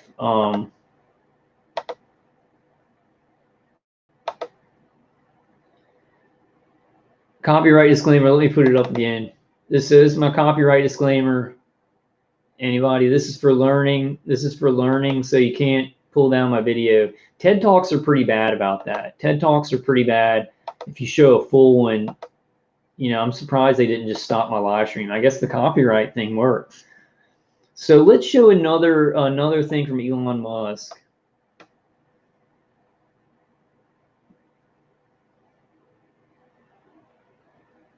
Elon Musk's vision for artificial intelligence. And we are all involved in this. We are owed millions and millions of dollars for the research that they've done on our brains to then put in data banks and actually advance AI. We're owed millions of dollars for the research and experimentation they've done on us. I think one of the solution that seems maybe the best one is to have an AI layer. If you think of, like, you've got your limbic system, your cortex, and then a digital layer, sort of a third layer above the cortex, that could work well and symbiotically with you. I mean, just as your cortex works symbiotically with your limbic system, your sort of a third digital layer could work symbiotically with the rest. This is something that's surgically inserted or bred. And see, this is what I don't get. I mean, I do get it. I do get it, because anything they're going to put out in the public, they're going to keep the public far behind what they're really doing. But as targeted individuals, we have magnetite. Everybody has magnetite in their brain. Everybody, not even just targeted individuals, that you can send and receive signals to. How strong the signal would be without an implant, without nanotechnology, without biofilm, without the Morgellons type nanoparticulates, I don't know. But he's talking about, well, you have to have this Neuralink, and it's going to certain parts of the brain, and then it's just a wireless signal to send signals back and forth. But they're going to be able to do this, like link up the brain with AI without any of the Neuralink, with just remote signals and nanotechnology. But they're staying away from that, and they're saying, well, you're going to have this big hunk of stuff, the Neuralink, on the side of your head. And I think that's the key. That's a psychological operation to the public, to keep them from understanding how much further along they are with just frequencies to the brain. Bidirectional streams of energy, signal from the brain that can do this. But that's why I think that it takes so much trauma. It takes so much trauma for those signals to be accepted by the brain. If you're doing Neuralink and it's wires to certain, like very thin wires to these different parts of the brain to send signals to them, and then your brain can receive and send. When you're just doing it with frequencies and there's a connection of maybe nanotechnology, it takes a whole lot of time for the brain. It takes trauma. It takes trauma for the brain to change, for those signals in this cycle to get stronger, the signal to and from the brain to get stronger, because those trauma-based EEGs of your brain are so intense. When they're hooked into those, like when the automated systems in our attackers are hooked into those, they get a feeling for how your brain works, and they can tap into other parts of your brain easier. So I don't know, I don't understand. I guess they would have to do things like Neuralink without trauma. But it seems like all this other mind control, all this other being hooked into an automated system, it takes so much trauma. And so how are they going to get past that? Is that what they're trying to do now, or I don't know. And obviously it's to, you know, they want us to do crazy things and controls and stuff like that. So there's other angles, not just making the AI better, not just making the AI connect with our brain. I'm just trying to figure out like how would this work without the trauma? And I don't think it would. I think your brain would reject those frequencies very, very easily. Is input output. So we already have we're already a cyborg. It's just that you have a digital version of yourself, or partial version of yourself online in the form of your emails, your social media, and all the things that you do. And you have basically superpowers in that with your computer and your phone and the applications. I don't have superpowers from any of this technology. I have like super slapping me down where my brain doesn't work as good, my body doesn't work as good. So like me and you guys, we got the negative hooking us in and then disintegrating us. Oh, Slacks, yeah, this video from Elon. Yeah, I was just trying to find somewhere he was saying AI needs to be integrated with humans for it not to become despotic and want to kill us all, because I think that his thoughts are very integral to what they're doing with our targeting, what they're trying to do. They're trying to integrate and teach AI with the human brain. Yet I just feel like teaching the AI to do violent things to learn from our brains is defeating the purpose. It's really complicated. You know, I'm just trying to show some of these things, but I don't understand it all, obviously. The United States had 20 years ago. But you can answer any question. You can video conference with anyone anywhere. You can send a message to millions of people instantly. You know, you just do incredible things. And but the constraint is input output. So we're IO bound, particularly output bound. I mean, like your output level is so low. It's like particularly on a phone, like your two thumbs sort of tapping away. This is ridiculously slow. Our input is much better because we have a high bandwidth visual interface. So like your brain's always thinking, has inner dialogue and everything, but then to get the information out, you're using your fat thumbs. So they want a link between the brain and like the computer where what you think you can get out, right? Or if you can think and somebody else can pick up those thoughts. So it's like think about remote neural monitoring. Whatever we're thinking is being put out onto a monitor. And in my case, I have human operators, right? It's like I don't have to type out what I'm thinking. They're just getting it at the speed of light. The speed of light, they're getting what I'm thinking in words, what I'm thinking in visuals, what I'm feeling, and everything like that. It's like, if they wanted to right now, you could have a computer that's set up to receive signals from your brain that could show up on a monitor if they wanted to right now. But they're going to keep that technology to attack people, to control people better and stuff like that. And they're going to trickle out things like Neuralink and things like this, so people think a certain way about it. Well, I have to have this Neuralink to be connected to AI. I have to voluntarily get this hunk of metal wired into my brain, right, to be hooked up to the Internet of Things, when that's completely false. They can involuntarily hook you up to an Internet of Things, a secret Internet of Things, right, a high clearance one at this moment. And everybody could live in a neural society right now. I wouldn't want to live in a neural society anymore, though, because you know, this is so horrific. I don't want this to come about because I think that humans, the ones in control at least, are inherently evil, and they're going to try and control people and change thoughts, and that's just going to come with it. There's not going to be enough control. There needs to be spiritual evolution, and there needs to be checks and balances set up before we attempt anything like this. Like human beings are doing things, not the public, because the public's just kind of going along, but the top of the pyramid is just evil, and they're willing to chop a lot of us up to try and make advances just for them, just for the top of the pyramid, like our eyes, not actually for the public. A lot of data. So there's many orders of magnitude difference between input and output. So mostly, effectively, merging a symbiotic way with digital intelligence revolves around eliminating the I/O constraint. So it'll be some sort of direct cortical interface. And you called it a neural lace. Neural lace. Yeah. It's totally not Google Glass, right?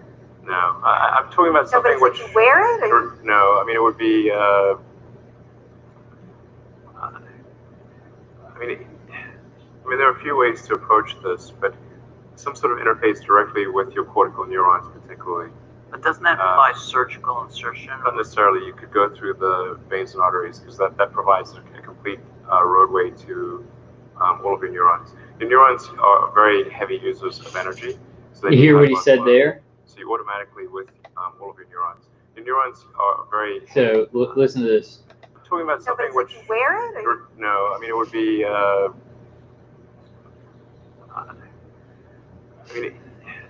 I mean, there are a few ways to approach this, but some sort of interface directly with your cortical neurons, particularly. But doesn't that imply surgical insertion? Not necessarily. You could go through the veins and arteries. Veins and arteries. So y'all remember when Dr. Giordano was talking about you get electromagnetic pulses to the vestibular system in the eyes or the ears, or transcranial stimulation. It causes cavitation in blood vessel that goes to, and it affects the brain fluid. It affects the brain. So you can have a signal that creates this chain reaction in your veins, in your arteries, to actually affect neurons in your brain. And I think that's one of the major ways they're doing remote neural monitoring and remote neural manipulation to us through the sensory portals, the eyes and the ears, and then it causes a cavitation and does this. It basically just neuro weapons that send signals to and from the brain, but it's a complicated chain reaction with the with your veins and arteries. So you think about an implant. If you get an ID 2020 or an RFID that can transceive microwave energy, and it's connected to this nerve right here, and these arteries can send a signal all the way up to your brain. So they've got, basically the bottom line of that is they've got complicated methods to actually do mind control if you have an implant near veins and arteries or nerves. You don't need to have like an implant right in the brain. Roadway to all of your neurons. Your neurons are very heavy users of energy, so they need high blood flow.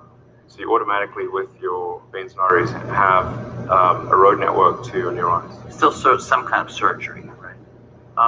Yes, but you could insert something, basically, into the jugular and have. It gets macabre, but it sounds really easy and it doesn't involve risk-free. It doesn't involve like chopping your skull off or anything like that. Yeah. Yeah. And plus, you're not a house cat anymore, right? Not a house cat. So, right. I mean, essentially, if we can figure out how to establish a high bandwidth neural interface With ourselves. with your digital self, effectively, then you're no longer a house cat. All right. On that note, well, just one closing thing. I mean, I think it's probably that's probably the best outcome. I think. Are you interested in exploring this possibility that you have just laid? So somebody's got to do it. I'm not saying that I will, but somebody's got to do it. Somebody is doing it, and they've been doing it for a long time. I mean, if somebody doesn't do it, then I think I should probably do it. Why do people think that this one man is the person who is going to link up the brain with artificial intelligence? The military industrial, why do they think, like, and Glenn Beck said it, he said, oh, well, these things are coming out like this Google mind reading device. Well, I hope the military industrial complex doesn't get their hands on it and then do something bad with it after Google comes up with it. No.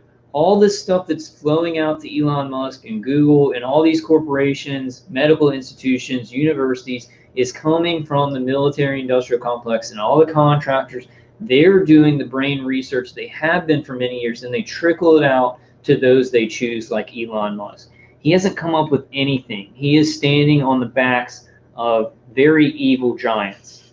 And people need to understand that. Everything like this is coming from the military industrial complex first. And the goal of this is to prevent there being an external AI, particularly one controlled by a small group of people that could be so much more. There's going to be that, and there's going to be AI next to the godlike in situation. Yeah. Well, this has been really cheerful. Thank you. Yeah. All right, guys. I just want to show you all that. I have some other stuff, but I think I'll wait till next time. Let's see. See if there's one other thing. I did want to just, I guess I can show this, or at least talk. I kind of wanted to do a live stream just about this, about trauma, how trauma changes the brain, so that the remote neural manipulation can be a lot more intense, so that the systems that directed energy can affect the brain and get signals from the brain a lot more intensely. Let me see if I can pull traumatic stress. Let's see.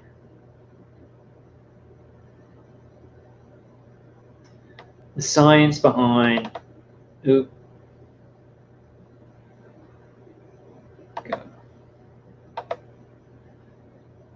This.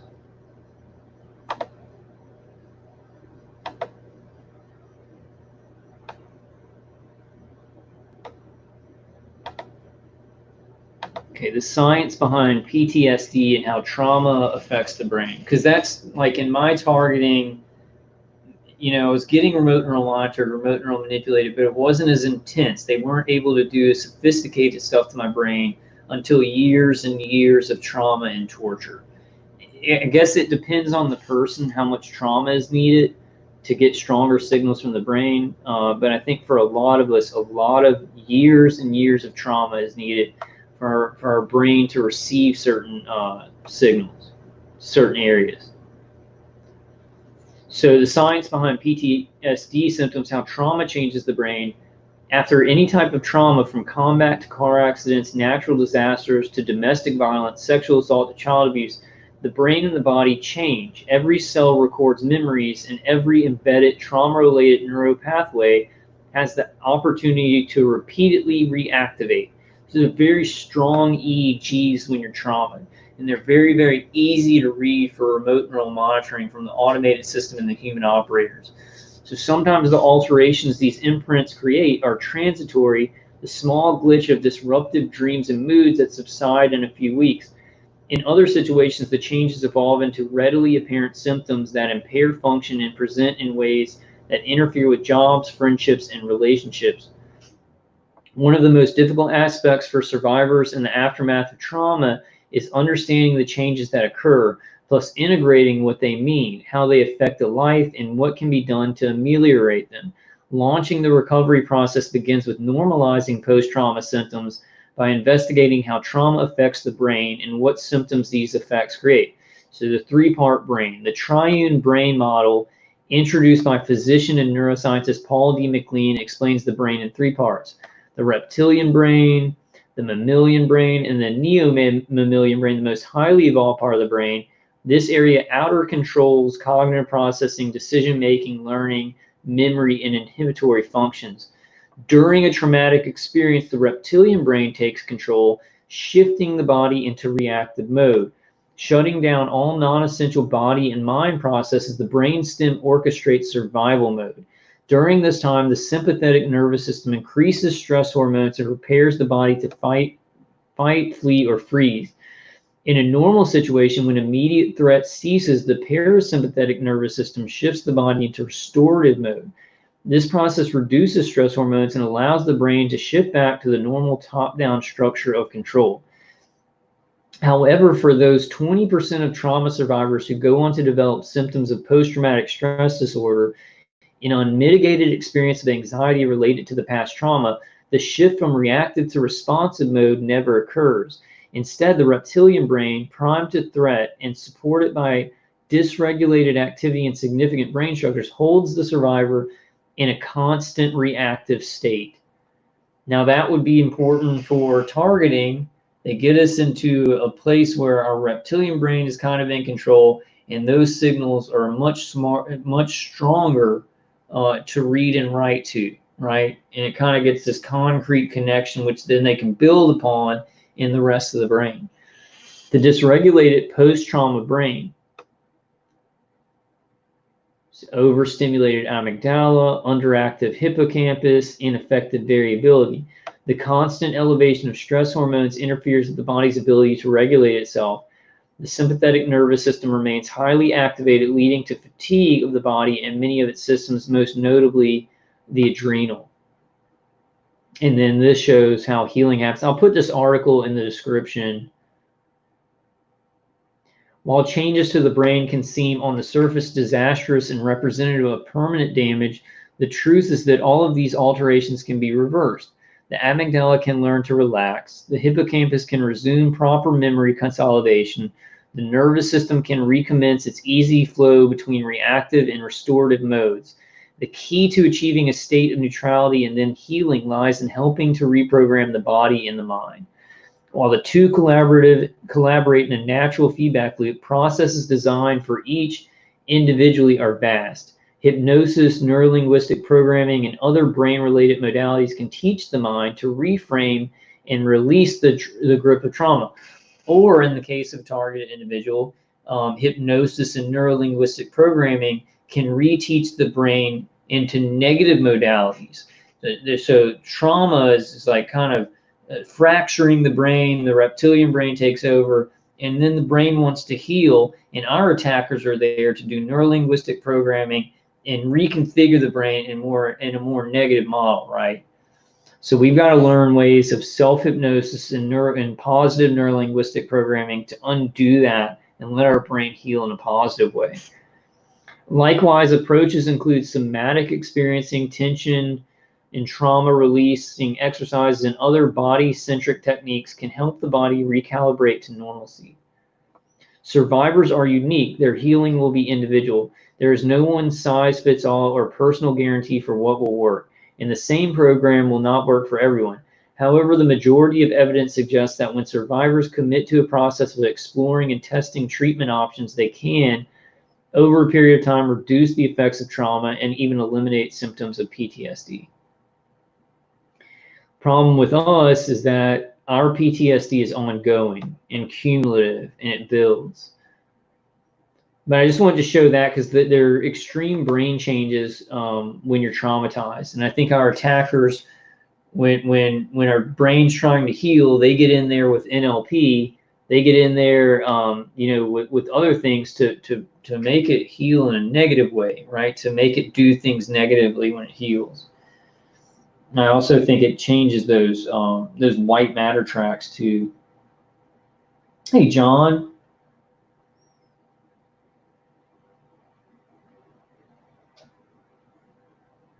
Hey, Teresa. Teresa says, yes, I'm wearing a swimming cap and magnets, big ones. Do you have any suggestions?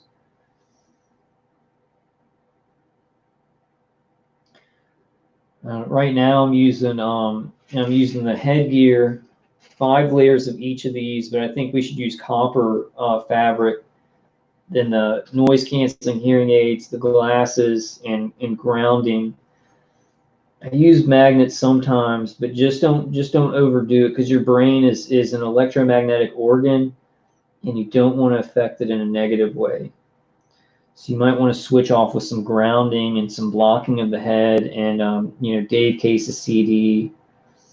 Thank you, Creative Keys. Creative Key says, you're a good guy, and I really want to see this stop for you, Vulcan. You don't deserve any mistreatment, man. None of you guys do either. Wayne Moore says, what is this article? Here, I'll put it in the chat.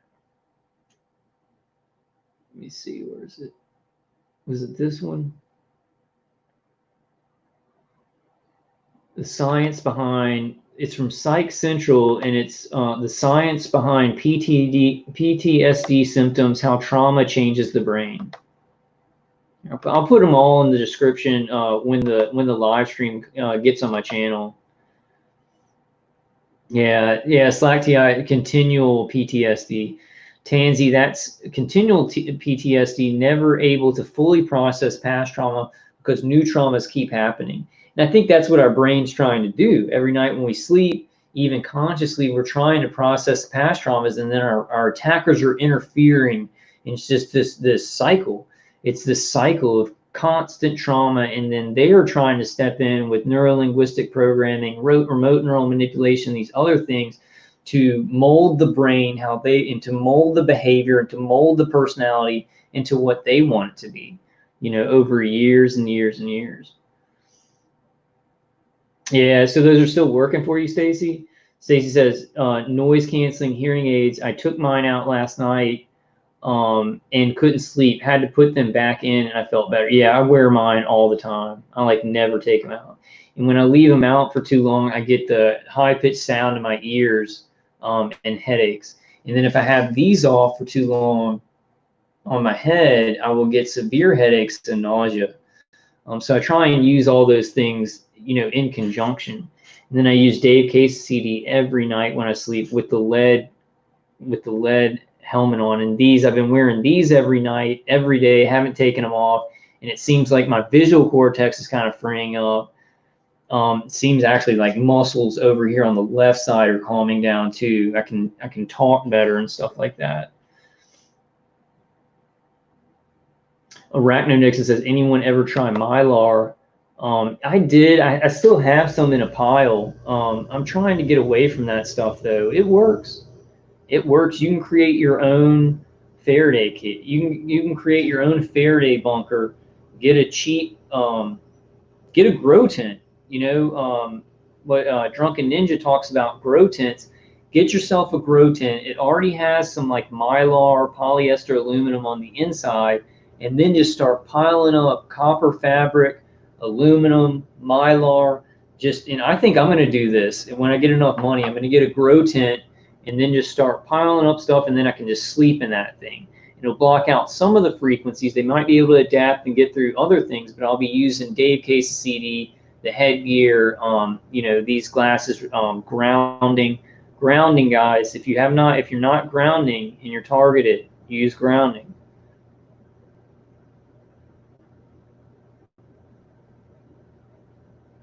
Yeah, Emerald Amethyst says lead blanket worked well for me. Yeah, I do the lead, like a lead hat when I sleep, and it seems to interfere with an electromagnetic field they're trying to put around my head, but they could still hit me in the eyes. So when I'm wearing this and the lead helmet, I'm still waking up kind of sore though.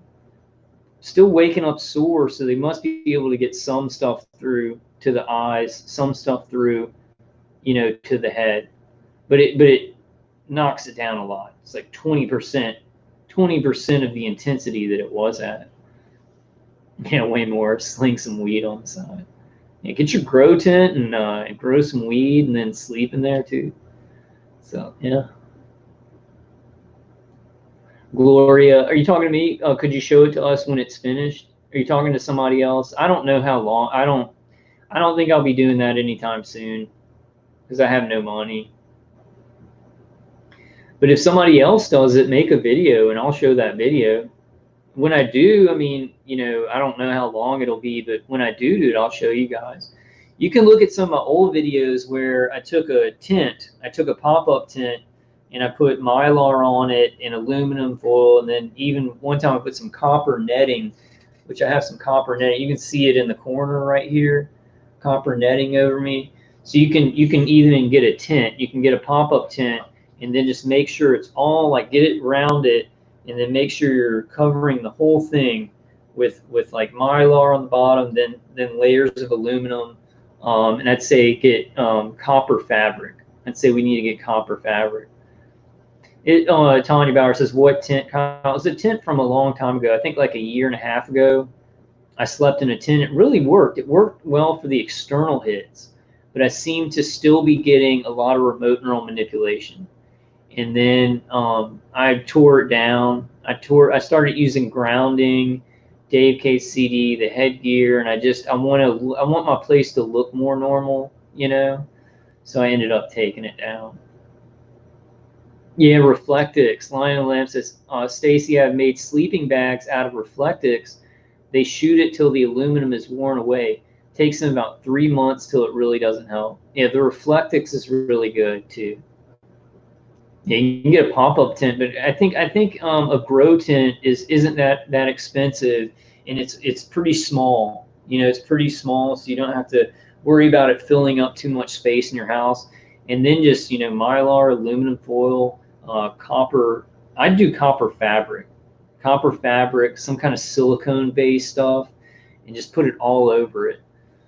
But with me, it's like I think the important thing to start out with what I've experienced. The important thing to start out with is start doing something for your vestibular system, your eyes and your ear. Start out that and cover your head and your neck with something. See where you're at. It's going to reduce a lot of stuff. Then go from there with covering your whole body. You know. Yeah, the aluminum on my tent would wear out. It would get clear. It would just like wear out to where you could see through it because they were shooting through it. Yeah, Emerald Amethyst says black tourmaline and shungite helped me too with the inflammation and EMF. I think I'm going to get some orgonite. I'm going to get I don't know, either shungite or tourmaline orgonite pyramid, and I'm going to put it by where I sleep and see how much that helps. Alan says, I wonder if Ella Free and Dr. Matt had the springtime protest on May 15th. I don't know. I need to check. I doubt it. I doubt it with the lockdown that they would have been able to. They may have rescheduled it. Wayne says, don't trust the man with the orange skin. Oh, no. Don't trust that orange skin man. But you think about it, that just gets me thinking about Wayne talking about Donald Trump. The naval intelligence and people that are around the president who have military knowledge, they would have to give him something where like Russia or China could not remote neural monitor him or remote neural manipulate him. They'd have to. They'd have to have some kind of small jammer device that's very small that takes care of even adaptive frequencies. So it's out there. There's something small, and it's probably not cheap. It's probably like what? You know, millions of dollars that you can fit on your body, and it just blocks everything. It's like a jammer, like maybe an adaptive jammer. So the stuff does exist. That's going to be one of my things. I need to call naval intelligence and some of these organizations and just be like, hey, I'm targeted by directed energy weapons, remote neural manipulation. Is there something that's easy that I can tell people? Maybe there will be somebody nice that cares about people that's like, you know, we can tell you this, we can tell you this works. It'll be something a little bit more streamlined. I want to find things where we don't have to have huge structures in the places where we live. That's why I'm working on like, okay, exactly what's the most intense stuff, then we can block that, right? The most intense remote neural manipulation, I would guarantee it's coming through the eyes and the ears. But we do get remote neural manipulation through transcranial stimulation and just straight through to nanotechnology. We need to focus on especially interfering with frequencies to the inner ear. Super important. It'll change everything for you. You start listening to Dave KCD, you get some of the noise canceling hearing aids, you'll be like, how'd that happen? I didn't think that the kind of pain that I'm feeling in my body could have been affected by just interfering with certain frequencies in the inner ear. You'll be very, very surprised. Yeah, Stacy says, I use the bone conduction headphones, but only when I'm watching something. They do help ease under heavy attacks, though. I don't use mine a lot. I need to use them more, but I have the noise canceling hearing aids and these glasses and the headgear, and I got all this stuff around my eyes and my ears. I don't have like room for the bone conduction headphones. Oh yeah, Gloria Quino says, I read someplace that Trump's red face makeup stands for a blood sacrifice. In ancient Rome, they had this guy, and he was like the avatar of Mars or something like that, and he would pick people out to do sacrifices, and he'd paint his face red. Yeah, what's the guy's name? James True. If you go to James True's website, he has a whole thing about that. It's very interesting.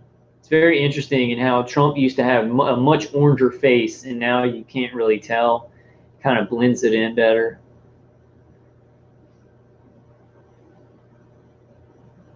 Slack TI says, search what does Trump look like without tan?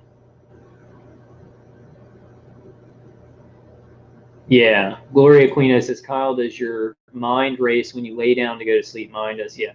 And I have Audible V2K too. So when I lay down to go to sleep, my V2K gets louder. They try and get louder, and they try and say more stuff manually. So they're doing the chatterbox, and so they're trying to keep me up and annoy me. So what I eventually have to do, like a metronome, right? If your mind is racing when you're trying to go to sleep, you need to start controlling the speed of your mind, which a mantra can do. I use the power of Christ compels you because I'm trying to insult my attackers, like saying they're demonic. Power of Christ compels you. I do power of Christ compels you, and Jesus Christ is my Savior. And it's like a metronome in my head. I'm controlling the speed of my inner voice, and it's kind of getting my mind to go to a certain speed. Because if I didn't do anything like a mantra, I couldn't go to sleep ever. So try and find a mantra, and you don't have to use those exactly, but try and find a mantra that you can just say over and over in your inner voice, like I'm healing up, the universe is protecting me, or something like that. And it can, it's like a metronome for your mind, because your inner voice is controlling the speed at which your mind goes. I promise, try that. That's how I have to get to sleep. Wayne Morris says, every time someone brings up the headphones, someone mentions bone conducting underpants. I'd like to try those. That sounds fun. I hate these glasses. Like, they get so annoying. They slide down my nose, and then it's like I can't breathe. I can breathe, but it pinches in my nose. But I'm keeping them on all the time, and it does. Like they were, I swear, they were just shooting this left eye so much photonic and electromagnetic frequency right into the eye and around the nerves, and it's just causing this chain reaction. So it's really making a difference. Please try these, guys. Just try it, because I want to know if they work for y'all, especially if you're getting directed dreaming, like visual cortex, like your visual space is manipulated. And it seems to be, I don't know. I have felt really depressed lately, so it doesn't seem like I'm like, oh yeah, I'm feeling great. I've been super, super depressed. I don't know what I'm gonna do about that. So I can't like I watch YouTube, like when I get, because the V2K is going, so I need to be interacting with something, and then I get on YouTube, and it's like I'm going to like High Impact Vlogs, Richie from Boston, what's the guy's name? X Army, JX Army, and it's always like negative stuff about what's happening in society, and I'm like, it depresses me. Like, the lockdown's still going on in some places, and it seems like everything that I'm looking at on YouTube is about the negative impact of the pandemic and stuff like that. So I'm trying to look at some funnier things like this. What's it on? Screen Rant. This guy does pitch meetings, which is kind of funny. It's like pitch meetings for certain movies, and I think that's funny. And so now I'm trying to watch some funny stuff and get my mind off just how crappy things are. And then when I come do videos, I'll do some videos on what's happening out in society. Try and do some positive stuff too. So a lot of people are fighting back. Some people are off of lockdown. Some police aren't enforcing they're not coming in and giving protesters trouble. So there is some good things that are still going on. But mainly it's just people losing their homes from floods, and the economy being destroyed, going back. But just, I think it's just going to be a ploy, and I think there's going to be a second wave. And then Trump's not going to close down the economy. I think that actually I hope that a lot of people don't die on this next wave, you know. Yeah, Rackman, that's good. That's good. We need to joke around a lot. So, I mean, if we joke around, it's not that we're bad people and don't care about what's happening to people, but we're trying to keep our frequencies high, you know. Yeah, Stacy says, lion lamp or orgone pendants help with the chest hits, and also Schumann generators wear on the chest. Yeah, I have 2 Schumann resonators on my chest right here. I would really recommend them. Very small. They used to be $35, but now I think they're like $50. And it creates a little field around the body, or the place that they're at, and it can absorb some of the directed energy coming in. And I just think the main thing about blocking remote neural manipulation, so pain to the nervous system created by remote neural manipulation, stuff that's going on with your brain, your visual space, your emotions and things like that, that's going to be blocking the eyes and the ears and the head and everything like that. And then I think that if you get some good grounding, it can take away some of that external, some of the pain from the external hits. And then you're kind of on a roll, you know, and then you can figure out some others. Yeah, they went up. I think they went up to like $50. Maybe they went back down again, but the last time I looked, they were like $50.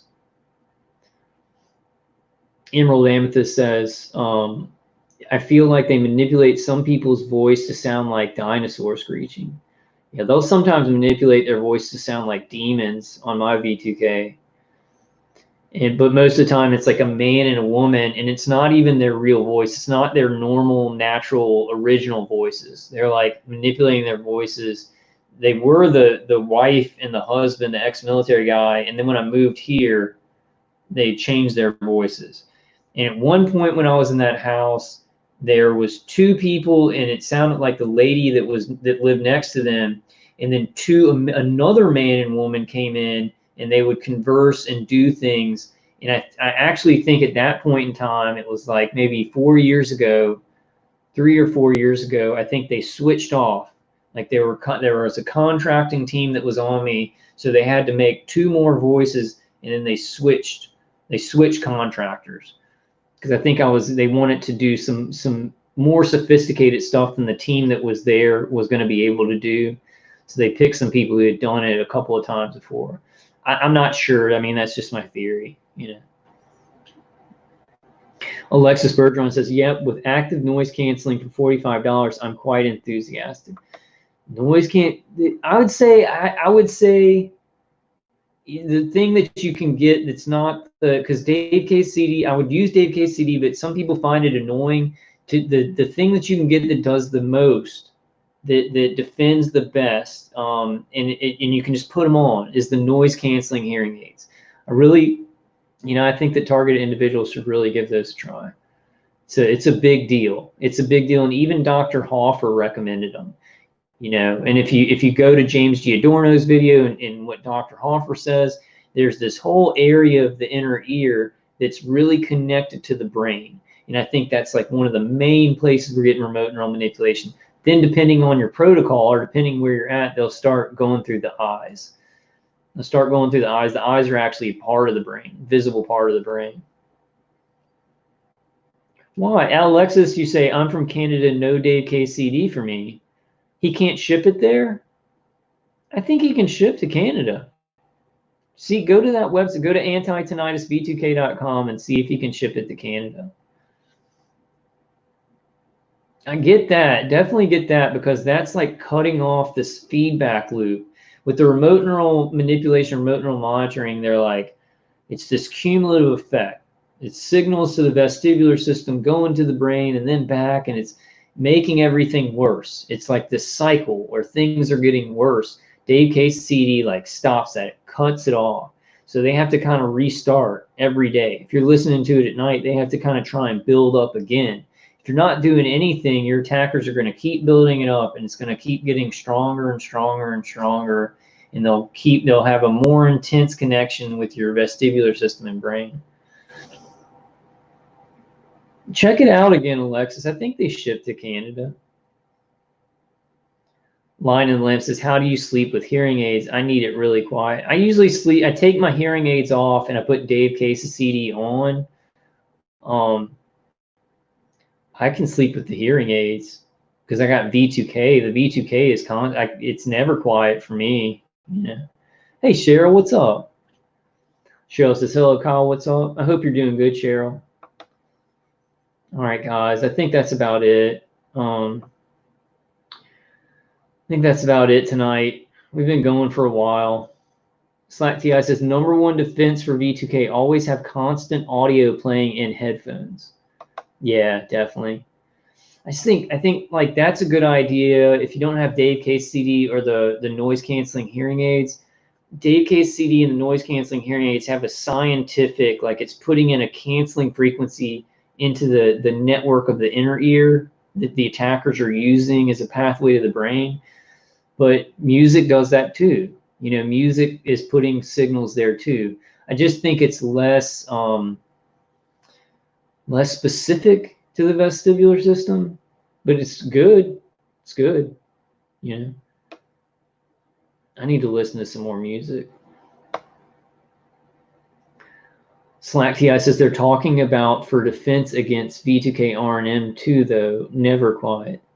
Yeah, yeah. The noise canceling hearing aids don't, I guess they help with the V2K a little bit, but it helps more with the nervous system pain and the stuff going on and the high pitched sound, and then things that they're doing to the brain. Jack says I sleep with something on too, lonely too.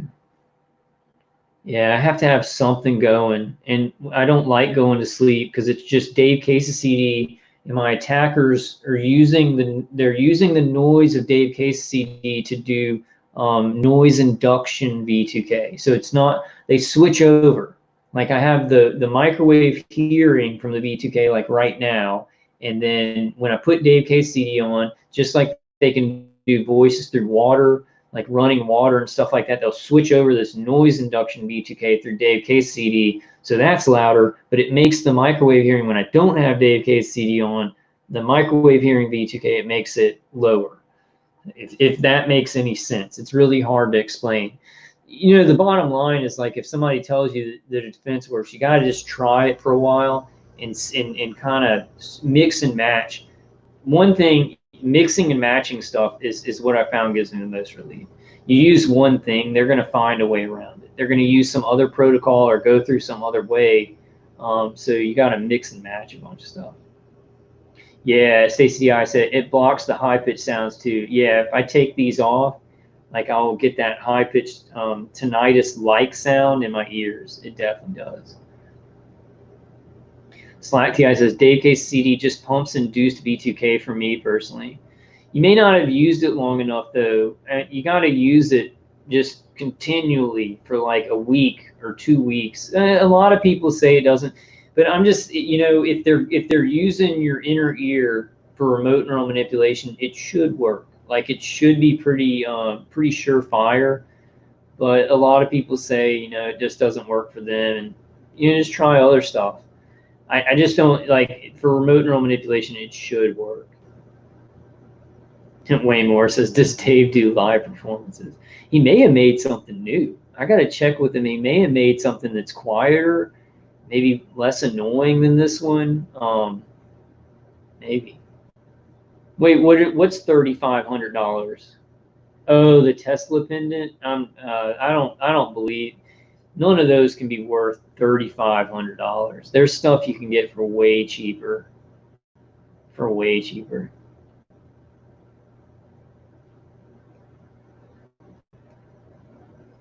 I have V2K 24 hours a day, never stopping. Most of the time it's Chatterbox, but then my attackers will get in there. $3,500. What was the one Magnus Olson came out with one? It was a some kind of pendant for $2,000, and people said, Lion Limb says, I'm leery of Dave Case CD boy, I use it every night, and I used it for like a month or 2 months straight when I first got it, and then the remote neural manipulation was like boom, just knocked out, and then they started, I think, going through my eyes more. But I used to get the heart attack feeling. Never get that anymore, because I keep the remote neural manipulation down to a level where it's not strong, it's not intense enough of a connection to my brain to do that, at least for affecting certain parts of my body. He's a Christian. Dave Case is a Christian. He's giving it out for free. Maybe that's what people are weary of, but he's a Christian and he just wants to help people. I think that if he would have charged $20 for it, people might trust it more. They're like, okay, well, this works. But he didn't want to do that. He just wanted to give it out for free because, and he knows his stuff. Like it's a very scientific thing where he's creating specific frequencies that match with some of the remote neural manipulation, but don't hurt you. And so it's canceling it out. Really, really works. He really knows a lot about this stuff. I mean, people just got to use what they. I mean, I can't make you use anything. I can just tell you. But there's some things that make such a big difference. It makes such a big difference that it I don't know if the word is frustrate, but I see TIs who, like, they're not using the fences and stuff, and they're like, you need to get on the ball of like trying some things, because like being in pain and not being able to do anything and thinking you're about to, and I'm not talking to you specifically, Lion and Lamb, but like if you're not using the fence and you're like every night you think you're going to die and you're waiting on this program to be stopped, I would say don't do that. Like, I'd say that's a bad idea. Like, I'd say a better idea is to try things, experiment with the fences, so you can get it down to a manageable level where you can do things in your life, and then we go after this and try and stop the program. But I wouldn't just wait on this to stop.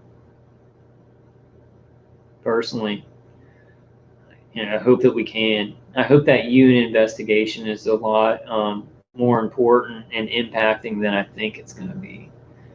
I'm getting a little bit jaded, so we've been just going for so long.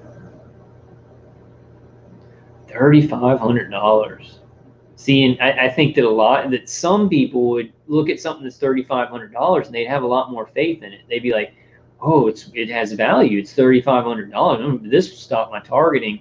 Dave Case CD is free, so people are like, it's free, it can't work. Right, so some people equate, like, and I think it's subconsciously they equate value if something's a lot of money. So that's why I kind of think Dave should have charged for it. I can't afford anything.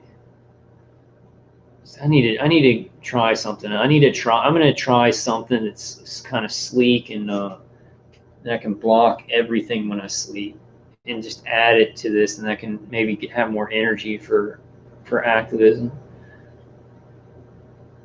Emerald Amethyst says this program is a symptom of a psychic disease embedded in this dimension. I think it's a sickness of the ruling class. They see everybody as cattle, and they'll experiment on people's brains, destroy their life, as long as it can fuel them and fuel their technology for where they want to go, which is control of a dystopian society, control of the population, and genocide, killing off a lot of the population. All right, guys, I gotta eat, y'all. I love y'all. Thanks for coming, everybody. Hey, Biggie. Thanks for coming. I'll do another live stream. I think I'm at 3,000 subscribers. I think I'm at 3,000 subscribers, so maybe we'll do a 3,000 subscriber live stream. I'll bring some information. Maybe I'll try and do something different for the 3,000 subscriber live stream, and we can do a hangout for that one. Like, I'll show some information. People can come on and hang out. I can have up to 6 people on this thing. Hey, thank you for all that you do too, Wayne Morse. And everybody check out Wayne's channel, Wayne Morse. Check out his channel. Please subscribe and like to his videos. And anybody else who has a channel, say, come to my channel in the chat. Thanks for coming, PA. Thanks for coming, Gloria. Love you guys. I'll just stay strong. Stay strong. We just need to get through this one impossibility at a time. You know, focus on making yourself feel better, trying some defenses, getting strong enough. And it really is, yeah, Cheryl Lou says, yes, Dave Case CD, but it's $18.99 for shipping and handling. Yeah. It's not that bad, though, for what it does. I mean, I have to use it. If I don't use it for a couple of days, it's like my nervous system is burning, waking up, my back sore, the high-pitched sound in my ears, a lot more brain interference, you know. What Arachnid said, I'm at like 50 myself. Go to Arachno Nixon's channel, everybody who's watching this. Check his channel out. We'll do something for 3,000 subscribers. I'll do as much as I can. I'm getting really way beyond tired, guys, though. I say that every video. I'll stop saying that. All right. I love y'all. Y'all have a good night and just stay strong. Be strong in your faith, in your hope. There's still good people in the world. There's good things that are happening. People are going back to work. We do have to learn how to adapt in the environment, you know, even as target individuals and because of the lockdown. But may the force be with you always, guys. I love y'all.